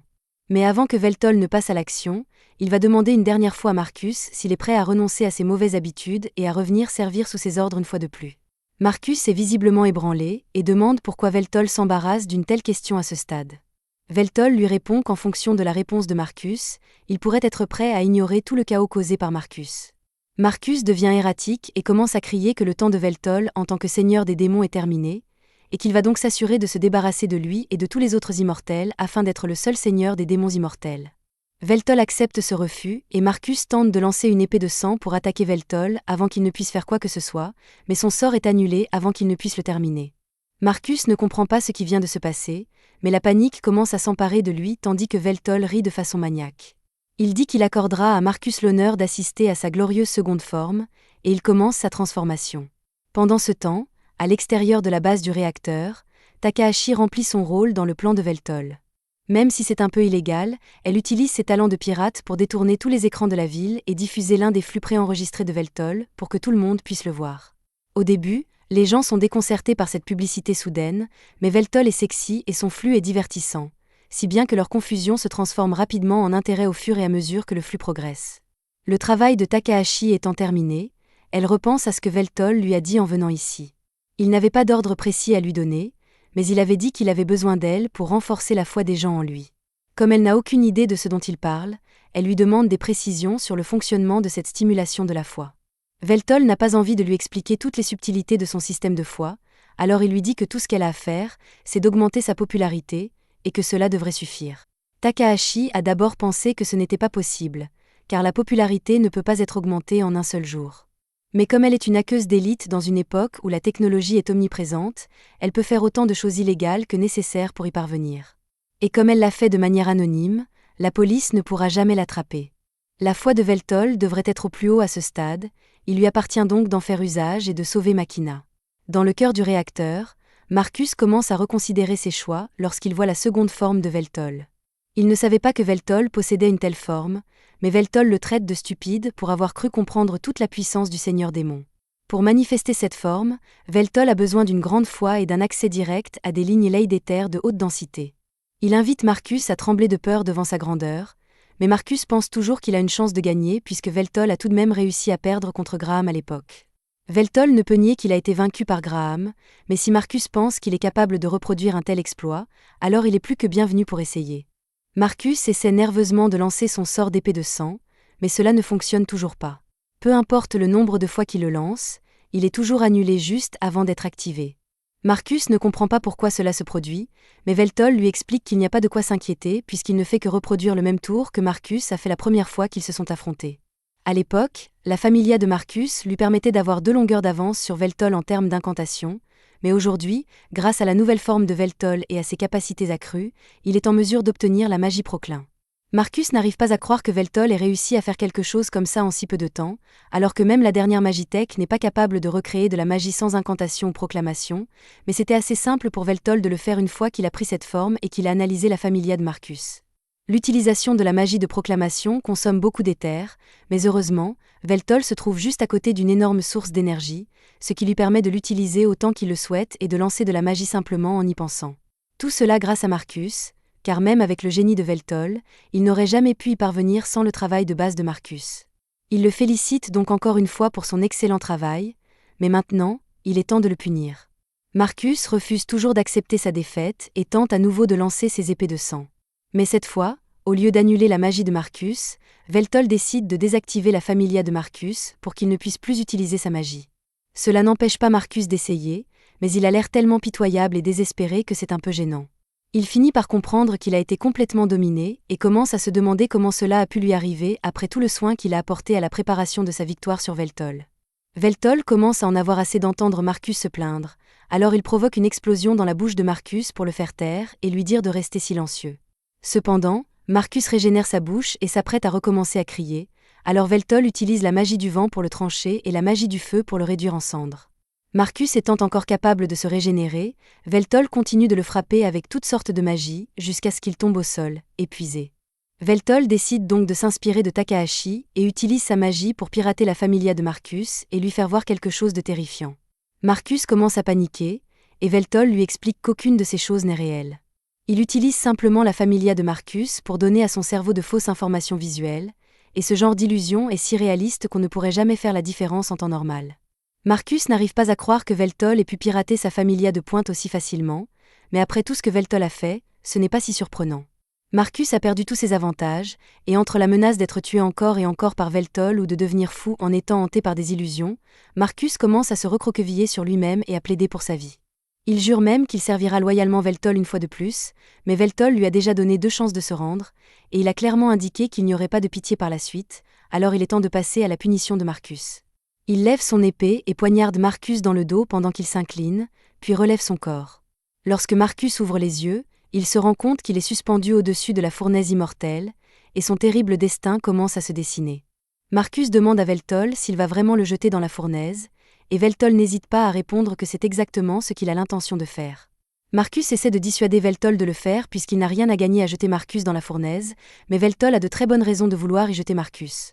Premièrement, son visage est ennuyeux. Et deuxièmement, si Marcus est jeté dans la fournaise, celle-ci continuera à fonctionner un peu plus longtemps, au moins jusqu'à ce qu'une source d'énergie alternative soit inventée. Marcus commence à crier que Veltol n'est pas meilleur que lui puisqu'il est prêt à utiliser la machine dont il est venu sauver Machina, et que même si faire cela est moralement mauvais, Veltol n'est pas appelé seigneur des démons parce qu'il est un type moralement droit. Marcus commence à faire valoir que, outre ses ambitions égoïstes, certaines circonstances l'ont contraint à agir de la sorte, et que ce n'est donc pas entièrement de sa faute, mais Veltol n'est pas prêt à se laisser faire. Marcus tente d'utiliser un peu de son sang en guise d'ultime attaque, mais je ne sais pas pourquoi il pensait que cela servirait à quelque chose. Veltol n'a plus rien à faire avec Marcus, il utilise donc ses doigts pour racler le corps de Marcus sur son épée et le jette dans la fournaise immortelle, où il se désintègre complètement et devient un combustible pour la fournaise. Maintenant que Marcus est parti, les liens de Machina se défont et Veltol revient à la normale. Mais tout ce gâchis et la possibilité de perdre Machina pour toujours lui ont appris un peu de la valeur de la vie. Il se rend compte qu'il tient à Machina plus que tout au monde et lui dit qu'il l'aime. Un certain temps passe, et nous voyons une fille blonde dans une école qui regarde par la fenêtre parce qu'elle s'ennuie dans sa vie actuelle. Elle jette un coup d'œil à 2 filles de sa classe aux mâchoires gigantesques, et dès qu'elles la surprennent à les regarder, elles se mettent à la traiter de perdante de toutes les façons imaginables, et tout cela sans interrompre leur série de miaulements. À ce moment-là, la maîtresse entre dans la classe et annonce à tout le monde qu'un couple de nouveaux élèves transférés a rejoint la classe aujourd'hui. Alors qu'elle demande au premier élève transféré de se présenter, nous voyons Veltol énoncer fièrement son nom et proclamer qu'il laissera sa marque dans cette ville. Si vous vous demandez comment nous en sommes arrivés là, sachez qu'après l'incident avec Marcus, la vie de Veltol et Machina a repris son cours normal et que Veltol poursuit sa carrière dans le streaming. Il vient de vaincre le dernier boss de sa campagne de speedrun, et Machina l'a encouragé pendant tout ce temps depuis l'autre pièce. Maintenant qu'il a enfin terminé, Veltol se réjouit de sa victoire auprès de ses téléspectateurs, qui n'arrêtaient pas de dire qu'il n'y avait aucune chance qu'il gagne. Il lui a fallu 3 jours de jeu non-stop pour terminer une partie de 10 heures. S'il n'était pas immortel, il serait probablement mort à cause du manque de sommeil. Quoi qu'il en soit, sa résilience lui a permis de remporter une fois de plus la victoire, et Veltol fait ses adieux à ses spectateurs et met fin à son stream. Maintenant que le stream est terminé, Machina entre dans la chambre de Veltol et le félicite d'avoir réussi à terminer le jeu. Cependant, elle lui demande de faire une pause au moins une fois toutes les 24 heures, car elle n'a pas pu passer de temps avec lui ces 3 derniers jours. Veltol s'excuse et dit qu'il fera en sorte de passer du temps avec elle. Par ailleurs, Veltol et Machina ne vivent plus dans l'appartement délabré de Machina, ce qui signifie que la chaîne de Veltol doit se porter à merveille. En fait, il vient d'atteindre les 3 millions d'abonnés, et Machina lui demande s'il aimerait fêter cela en allant manger des sushis. Veltol apprécie le geste, mais dit qu'il n'y a pas lieu de célébrer quelque chose d'aussi trivial que 3 millions d'abonnés, car la véritable étape est le fait que son pouvoir a augmenté, au point qu'il peut maintenant accéder à la 2e forme de son épée noire à volonté. Machina le félicite également, et lui demande à nouveau s'il aimerait aller manger des sushis pour fêter ça. Veltol lui demande alors si elle a vraiment envie de sushis, mais Machina lui répond qu'elle n'aime pas particulièrement les sushis. Veltol est confus, mais au lieu de lui demander de s'expliquer, il décide d'ignorer sa déclaration et de retourner parler de la 2e forme de son épée. Malheureusement, il n'en a pas vraiment l'utilité, car la 2e forme de son épée sert principalement à exécuter les immortels. À ce propos, maintenant que Marcus a été éliminé, Veltol pense qu'il est temps de partir à la recherche des autres pères sombres immortels qui ont disparu. Ceux qui manquent encore à l'appel sont Ralshin, Seawald et May. Connaissant Marcus, il se serait certainement vanté de les avoir tués s'il l'avait fait, on peut donc supposer qu'ils sont encore en vie quelque part. Veltol demande à Machina si elle est prête à l'aider dans cette tâche ardue, et elle jure qu'elle fera tout ce qu'elle peut pour s'assurer qu'ils réussissent. Veltol se souvient d'avoir créé un registre de pères sombres avant d'être vaincu. Il demande donc à Machina si elle sait ce qu'il est advenu de ce registre. Les registres des pères des ténèbres contiennent toutes les signatures de mana des différents pères des ténèbres, ce qui leur permet de suivre automatiquement leur emplacement et leurs activités. Machina explique que les registres ont disparu il y a longtemps et qu'il sera difficile de les retrouver. Malgré tout, Veltol est déterminé à retrouver le reste de ses subordonnés, quel que soit le temps que cela prendra. À ce moment-là, la sonnette de la porte retentit. Ils vont donc ouvrir et découvrent Takahashi en face d'eux. Veltol est surpris de voir Takahashi en uniforme, car elle ne lui a jamais dit qu'elle était lycéenne. Il lui demande si elle a vraiment le droit de faire tous ces travaux dangereux et illégaux alors qu'elle est encore étudiante, mais Takahashi n'y voit aucun inconvénient tant qu'elle ne se fait pas prendre. Elle mentionne également qu'elle a vu le stream de Veltol tout à l'heure, et elle le félicite d'avoir battu ce jeu, même si cela lui a pris 3 jours. Veltol s'inquiète un peu que ses spectateurs n'apprécient pas qu'il stream si longtemps, mais Takahashi l'assure que ce n'est pas si grave. Les gens se contentent généralement d'écouter les longs streams en guise de musique de fond, alors tant qu'ils postent de temps en temps des extraits pour ceux qui ne peuvent pas regarder l'intégralité du stream, tout devrait bien se passer. Elle demande à Veltol quel jeu il prévoit de streamer ensuite, mais un silence gênant s'installe, car il ne prévoit pas de streamer avant un certain temps. Takahashi comprend qu'il y a quelque chose que Veltol et Makina ne lui disent pas, et elle commence à se plaindre qu'il est injuste qu'il garde des secrets pour une amie comme elle. Veltol décide finalement de la mettre au courant de la mission, et lui explique qu'il est à la recherche d'un ancien gadget magique appelé le registre des pères sombres. Takahashi est tout excité à l'idée de participer à une chasse au trésor. Elle dit à Veltol qu'il peut compter sur elle pour trouver les dossiers car, grâce à ses talents de pirate informatique, cela ne devrait pas être très difficile. Elle commence à faire des recherches sur Internet, mais Makina ne pense pas qu'il soit facile de trouver des techniques anciennes en ligne, et même si elle a raison, Takahashi a ses propres méthodes pour trouver ce qu'elle veut savoir. Tout d'abord, elle recherche tous les endroits où les documents pourraient se trouver, y compris les collections, les musées et les ruines, et après avoir recoupé les données, elle trouve finalement les documents dans la ville d'Akihabara. C'est l'une des villes satellites de Shinjuku, et c'est aussi là que se trouve l'académie de magie la plus prestigieuse du monde, l'Uxel. L'école a été fondée juste après la fin de la guerre immortelle, et des rumeurs circulent sur l'existence d'un trésor enfoui sous terre, mais la porte de la chambre forte est restée scellée pendant plus de 500 ans. La date de création de l'école coïncide avec celle à laquelle les archives ont disparu, Veltol pense donc qu'elles doivent se trouver dans cette chambre forte.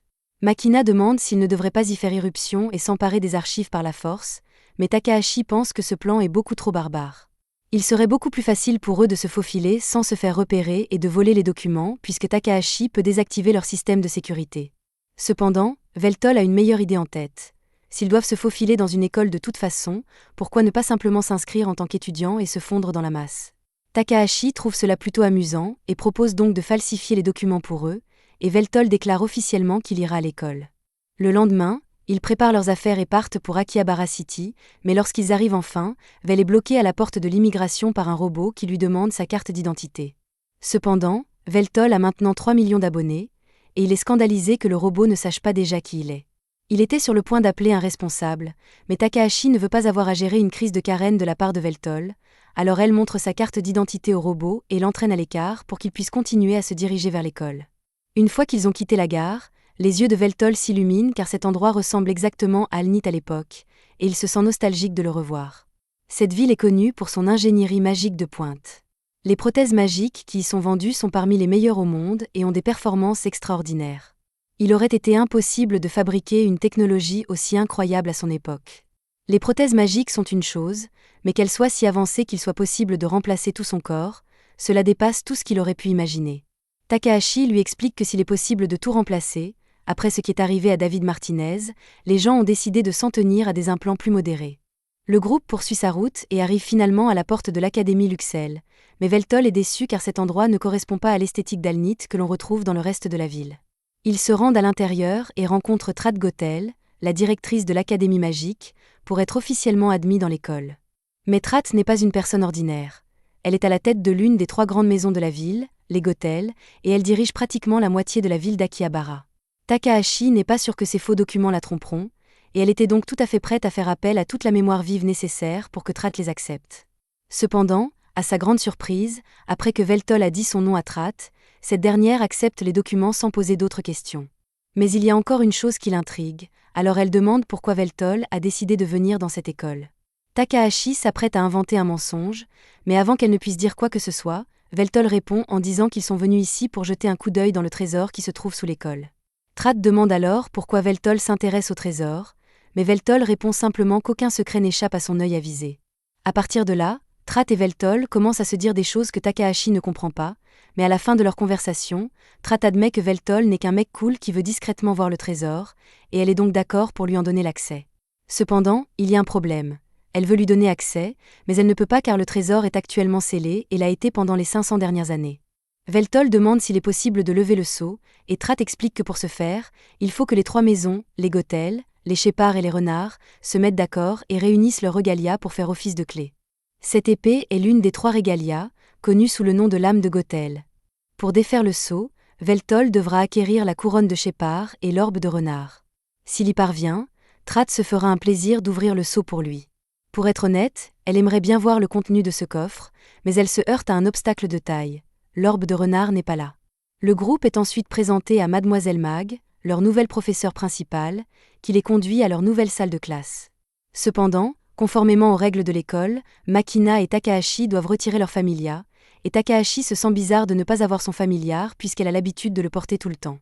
L'école met l'accent sur l'étude de la magie traditionnelle. Il est donc strictement interdit à tout élève de porter un familier dans l'enceinte de l'école. Veltol est personnellement d'accord avec cette politique car, bien qu'un familier puisse être une aide incroyable dans la vie de tous les jours, on ne peut vraiment comprendre la magie que si l'on apprend à la faire sans aide. Une fois qu'ils sont arrivés en classe, Mag leur dit d'entrer l'un après l'autre, après qu'elle ait tout expliqué au reste de la classe. Pendant que l'enseignante est partie, Veltol demande à Makina et Takahashi ce qu'ils devraient faire pour leur présentation. Il a récemment joué à un jeu avec un élève transféré et a découvert qu'il est absolument essentiel d'avoir une introduction percutante, ce qui nous amène à son introduction. Après que Veltol s'est présenté avec audace, Makina et Takahashi font de même à leur manière. Une fois les présentations terminées, Mademoiselle Mag convoque Veltol car elle doit mesurer son pouvoir magique à l'aide d'un cristal pour l'évaluation de sa classe. Veltol comprend pourquoi elle veut évaluer sa magie, mais il veut la prévenir à l'avance car il est sûr qu'il finira par casser ce cristal. Mag pense que Veltol exagère et lui dit qu'il est impossible que le cristal se brise, mais lorsque Veltol essaie de l'utiliser, le cristal se brise effectivement. Pendant ce temps, nous voyons Graham en ville, et il a l'air de chercher quelque chose. Après l'incident avec Marcus, il s'est lié d'amitié avec la secrétaire, qui l'aide à retrouver sa déesse. Après l'incident du cristal, Mag décide de continuer le cours comme d'habitude et commence son exposé sur les dangers de la canalisation de l'âme comme prévu. Mais elle remarque que Veltol la regarde en souriant, alors elle arrête ce qu'elle fait et lui demande pourquoi il ne prend pas de notes. Veltol comprend pourquoi elle s'inquiète, mais il lui assure qu'il n'y a pas lieu de s'inquiéter pour ses études puisqu'il a déjà mémorisé le sujet. Mag ne croit pas que Veltol ait pu mémoriser toute l'histoire de la canalisation de l'âme en une journée. Elle tente donc de lui prouver le contraire en l'interrogeant sur un incident très particulier qui s'est produit il y a plusieurs siècles. Mais avant même qu'elle ait fini de poser la question, Veltol se rend compte qu'elle doit parler de l'incident du Railroad. À l'époque, Railroad était un mage de la cour de la famille royale, et il expérimentait l'idée de canaliser l'âme d'un héros dans son corps. Mais au même moment, il a découvert que sa femme avait investi toutes ses économies dans Haute-Coin et qu'elle s'était fait rouler dans la farine, si bien qu'il a perdu le contrôle, ce qui a conduit à un désastre majeur. Mag le coupe dans son élan, car il est clair que Veltol ne plaisantait pas sur le fait d'avoir mémorisé l'histoire, mais la façon dont Veltol a répondu à la question a attiré l'attention de toute la classe, car il parlait comme s'il avait été témoin de l'événement en personne. Même l'exclu de la classe le trouve intéressant, mais elle préfère rester à l'écart des gens tape à l'œil comme lui. À l'heure du déjeuner, Izuki est assise seule dans la cour comme d'habitude, et elle est toujours un peu curieuse au sujet de Veltol et de ses amis car il semble assez bizarre, mais tout à coup, elle est confrontée à Albert et Graham, qui est venu pour la seule raison de se moquer d'Izuki. Il se moque d'elle parce qu'elle n'a aucun talent pour la magie, et lui dit qu'elle est une honte pour la famille Reynard. Mais il ne se contente pas de l'insulter, il traite aussi son père de clochard et sa mère elfe d'idiote pour avoir eu un enfant comme elle. Personnellement, je ne laisserai pas passer un tel manque de respect, et Izuki non plus, car elle tape des mains sur sa table et dit à Albert qu'elle ne le laissera pas calomnier le nom de ses parents de la sorte. Albert ne voit rien de mal à ce qu'il a dit et s'apprête à poursuivre sa tirade d'insultes, mais avant qu'il ne puisse prononcer un mot de plus, Veltol lui crie de se taire. Il était en train de savourer paisiblement un bol du don, mais Albert est arrivé et a tout gâché avec sa notion hypocrite de supériorité. Albert dit à Veltol qu'il n'a pas le droit de le traiter d'hypocrite alors qu'il ne fait que jouer à des jeux vidéo pour gagner de l'argent. Mais même si Albert pense que le streaming n'est pas un vrai travail, le fait qu'il connaisse la chaîne de Veltol signifie qu'il doit être l'un de ses spectateurs, et Veltol le remercie donc de contribuer à ses revenus publicitaires. Albert nie être un fan de la chaîne de Veltol et affirme qu'il est le fils aîné de la famille Egram et qu'il ne perdrait jamais son temps pour quelque chose d'aussi insignifiant. Mais maintenant qu'Albert a mentionné le nom de la famille Egram, Veltol se souvient de l'endroit où il a déjà entendu ce nom. Il avait déjà rencontré l'ancêtre d'Albert, Ganfal Egram, sur le champ de bataille, mais à la seconde où Ganfal l'avait vu, il avait préféré s'enfuir en disgrâce plutôt que de mourir aux mains de Veltol. Il semble que la lâcheté de Ganfal lui ait permis de survivre assez longtemps pour fonder une famille, mais Veltol n'aurait jamais pu imaginer qu'il rencontrerait les descendants de Ganfal en personne. Cela a mis Veltol de bonne humeur, il décide donc de pardonner à Albert d'avoir gâché son udon, mais il ne comprend toujours pas pourquoi Albert s'est moqué d'Izuki alors qu'elle possède encore plus de talent que lui. Albert ne peut pas reprocher à Veltol d'avoir traité son ancêtre de lâche, puisque cela s'est réellement produit, mais il ne supportera pas que Veltol dise qu'Izuki est meilleur que lui. Albert défie donc officiellement Veltol en duel pour qu'ils puissent tous deux régler leurs différends, et Izuki se demande comment les choses en sont arrivées là puisqu'elle n'a jamais demandé l'aide de Veltol. Dans le stade de l'école, Makina et Takahashi s'approchent d'Izuki, et Takahashi ne sait pas grand-chose sur Izuki, mais il est clair que personne ne l'aime. Alors elle demande ce que Izuki a fait pour être traitée comme une telle perdante. Izuki explique que les autres élèves n'aiment pas le fait qu'elle fréquente cette école, où elle est une élève ratée. En théorie, les notes d'Izuki sont très bonnes, mais elle ne sait pas utiliser la magie, et les gens lui disent qu'elle n'a pas sa place dans une académie de magie. Takahashi ne veut pas être méchante, mais elle ne comprend pas non plus pourquoi Izuki se donne tant de mal pour entrer dans une académie de magie alors qu'elle ne peut pas utiliser la magie, mais Izuki a ses raisons. La conversation devient un peu gênante, alors Makina change de sujet et dit qu'il est surprenant que l'école ait autorisé ce duel en premier lieu.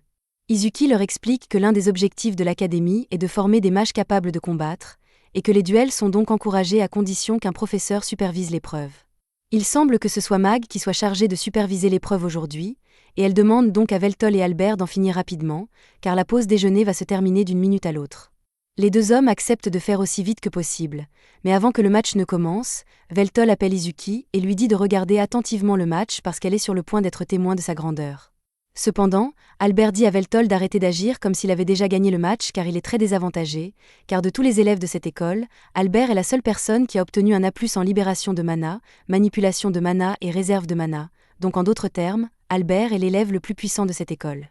Veltol ne peut pas faire de commentaires sur la libération ou la manipulation de mana d'Albert puisqu'il ne les a pas vus, mais en ce qui concerne les réserves de mana, il peut clairement voir qu'Izuki possède une réserve bien plus importante que la sienne. Izuki ne sait pas de quoi parle Veltol, puisqu'elle a eu un F à son évaluation des réserves de mana, mais Veltol affirme que les réserves de mana d'Izuki sont vraiment incroyables. Makina est persuadée que l'école a dû faire une erreur, puisque Veltol ne se trompe jamais sur ce genre de choses. Izuki n'en discute pas, mais elle trouve bizarre que Makina considère tout ce que dit Veltol comme parole d'évangile. Albert ne croit pas que ce que dit Veltol soit vrai, alors il lui dit de se préparer pour le combat, et Veltol est plus que prêt, mais il ne pense pas que ce serait juste s'il se battait normalement, alors il donne un handicap à Albert et lui dit qu'il ne bougera pas d'un pouce de sa place. Albert pense que Veltol essaie de se moquer de lui, mais Veltol est tellement sérieux qu'il est prêt à faire un serment avec Albert. S'il perd le match ou bouge de sa place, il fera tout ce qu'Albert lui dira, mais s'il gagne le match, Albert n'aura plus le droit de harceler Izuki à partir de maintenant. Izuki ne comprend pas pourquoi Veltol irait si loin pour elle alors qu'ils se connaissent à peine, et elle essaie de convaincre Makina d'annuler le match. Albert est peut-être un abruti, mais il est vraiment l'élève le plus fort de l'école, et elle ne veut pas que Veltol se blesse en se battant pour elle. Takahashi et Makina sont persuadés que Veltol ne peut pas perdre et qu'il est trop tard pour annuler le match puisqu'Albert a déjà accepté les termes du serment et qu'ils ont tous les deux juré sur leur nom de le respecter. Le match commence officiellement, et Albert commence à charger son sort d'attaque, mais Veltol le coupe au milieu de son champ et lui dit que ce sera ennuyeux s'il utilise si peu de mana. Il veut qu'Albert lui tire dessus avec tout ce qu'il a pour qu'il puisse au moins s'amuser un peu, et Albert le prend personnellement, alors il commence à lancer son sort à la puissance maximale. Mag tente de calmer Albert, car un sort de ce niveau pourrait tuer quelqu'un, mais Veltol lui dit qu'il n'y a pas lieu de s'inquiéter, car c'est exactement ce qu'il veut voir. Cela fait un moment que Veltol n'a pas participé à un duel magique à l'ancienne, alors il veut savourer un peu. Albert tire sa flèche magique, et sans surprise, Veltol l'attrape d'une main avant qu'elle ne l'atteigne, mais il est tout de même impressionné par la force qu'Albert a pu mettre dans cette attaque, mais cela n'a pas suffi à le faire bouger. Albert n'arrive pas à croire que Veltol ait réussi à attraper un de ses sorts à pleine puissance à main nue, mais Veltol lui dit qu'il devrait être fier de lui car, avec 200 ans d'entraînement supplémentaire, Albert serait assez fort pour devenir un adversaire un peu plus difficile pour lui. Il s'excuse pour les remarques grossières qu'il a faites plus tôt au sujet de l'ancêtre d'Albert, car il respecte le travail acharné qu'Albert a dû fournir pour atteindre ce niveau de puissance à l'ère moderne. En guise de récompense, Veltol va lui faire goûter à la véritable essence de la magie. Il pointe un doigt vers Albert et envoie du mana comprimé, l'assommant complètement. Veltol est déclaré vainqueur du duel, et lorsqu'il quitte le stade, il dit à Izuki que sa victoire lui est dédiée. Izuki le remercie timidement, mais en même temps, elle l'avertit de ne pas s'approcher d'elle, car elle risque de lui causer des ennuis s'il la fréquente.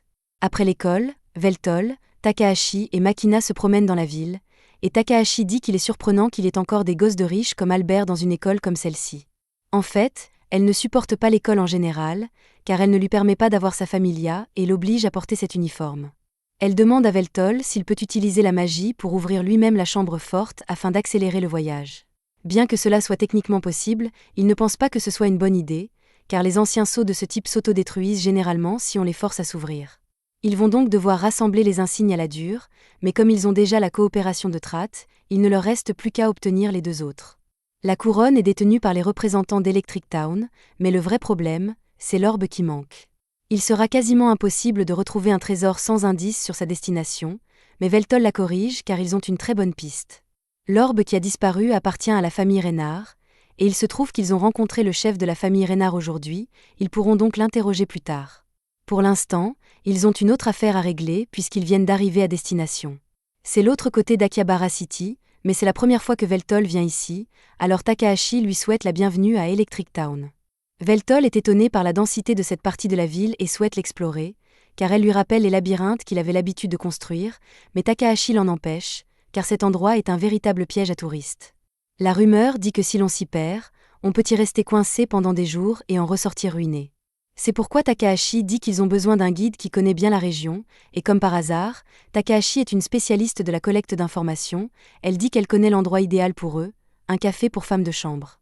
Veltol fait confiance au jugement de Takahashi, mais il commence à craindre que cet endroit ne soit pas vraiment le meilleur choix pour recueillir des informations sur les régalias.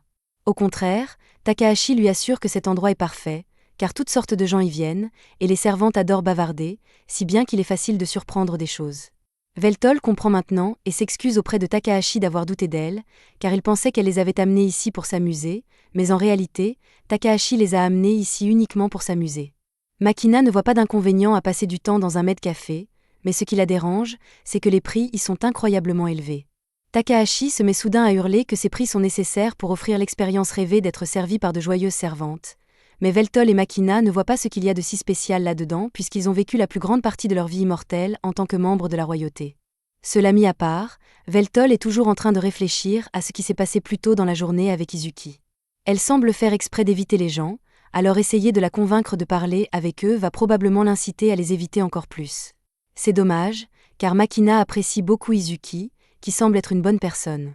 Takahashi est d'accord avec Makina, mais elle commence à s'impatienter car elle veut profiter de son café des bonnes, alors elle met fin à la conversation et utilise le système de demande pour appeler la bonne qui a la plus grosse au paix. Quelques secondes plus tard, la servante arrive, mais à leur grande surprise, il s'agit d'Izuki, et elle est horrifiée de voir ses camarades de classe ici. C'est la fin de l'épisode 9. Abonnez-vous pour ne pas manquer la prochaine partie.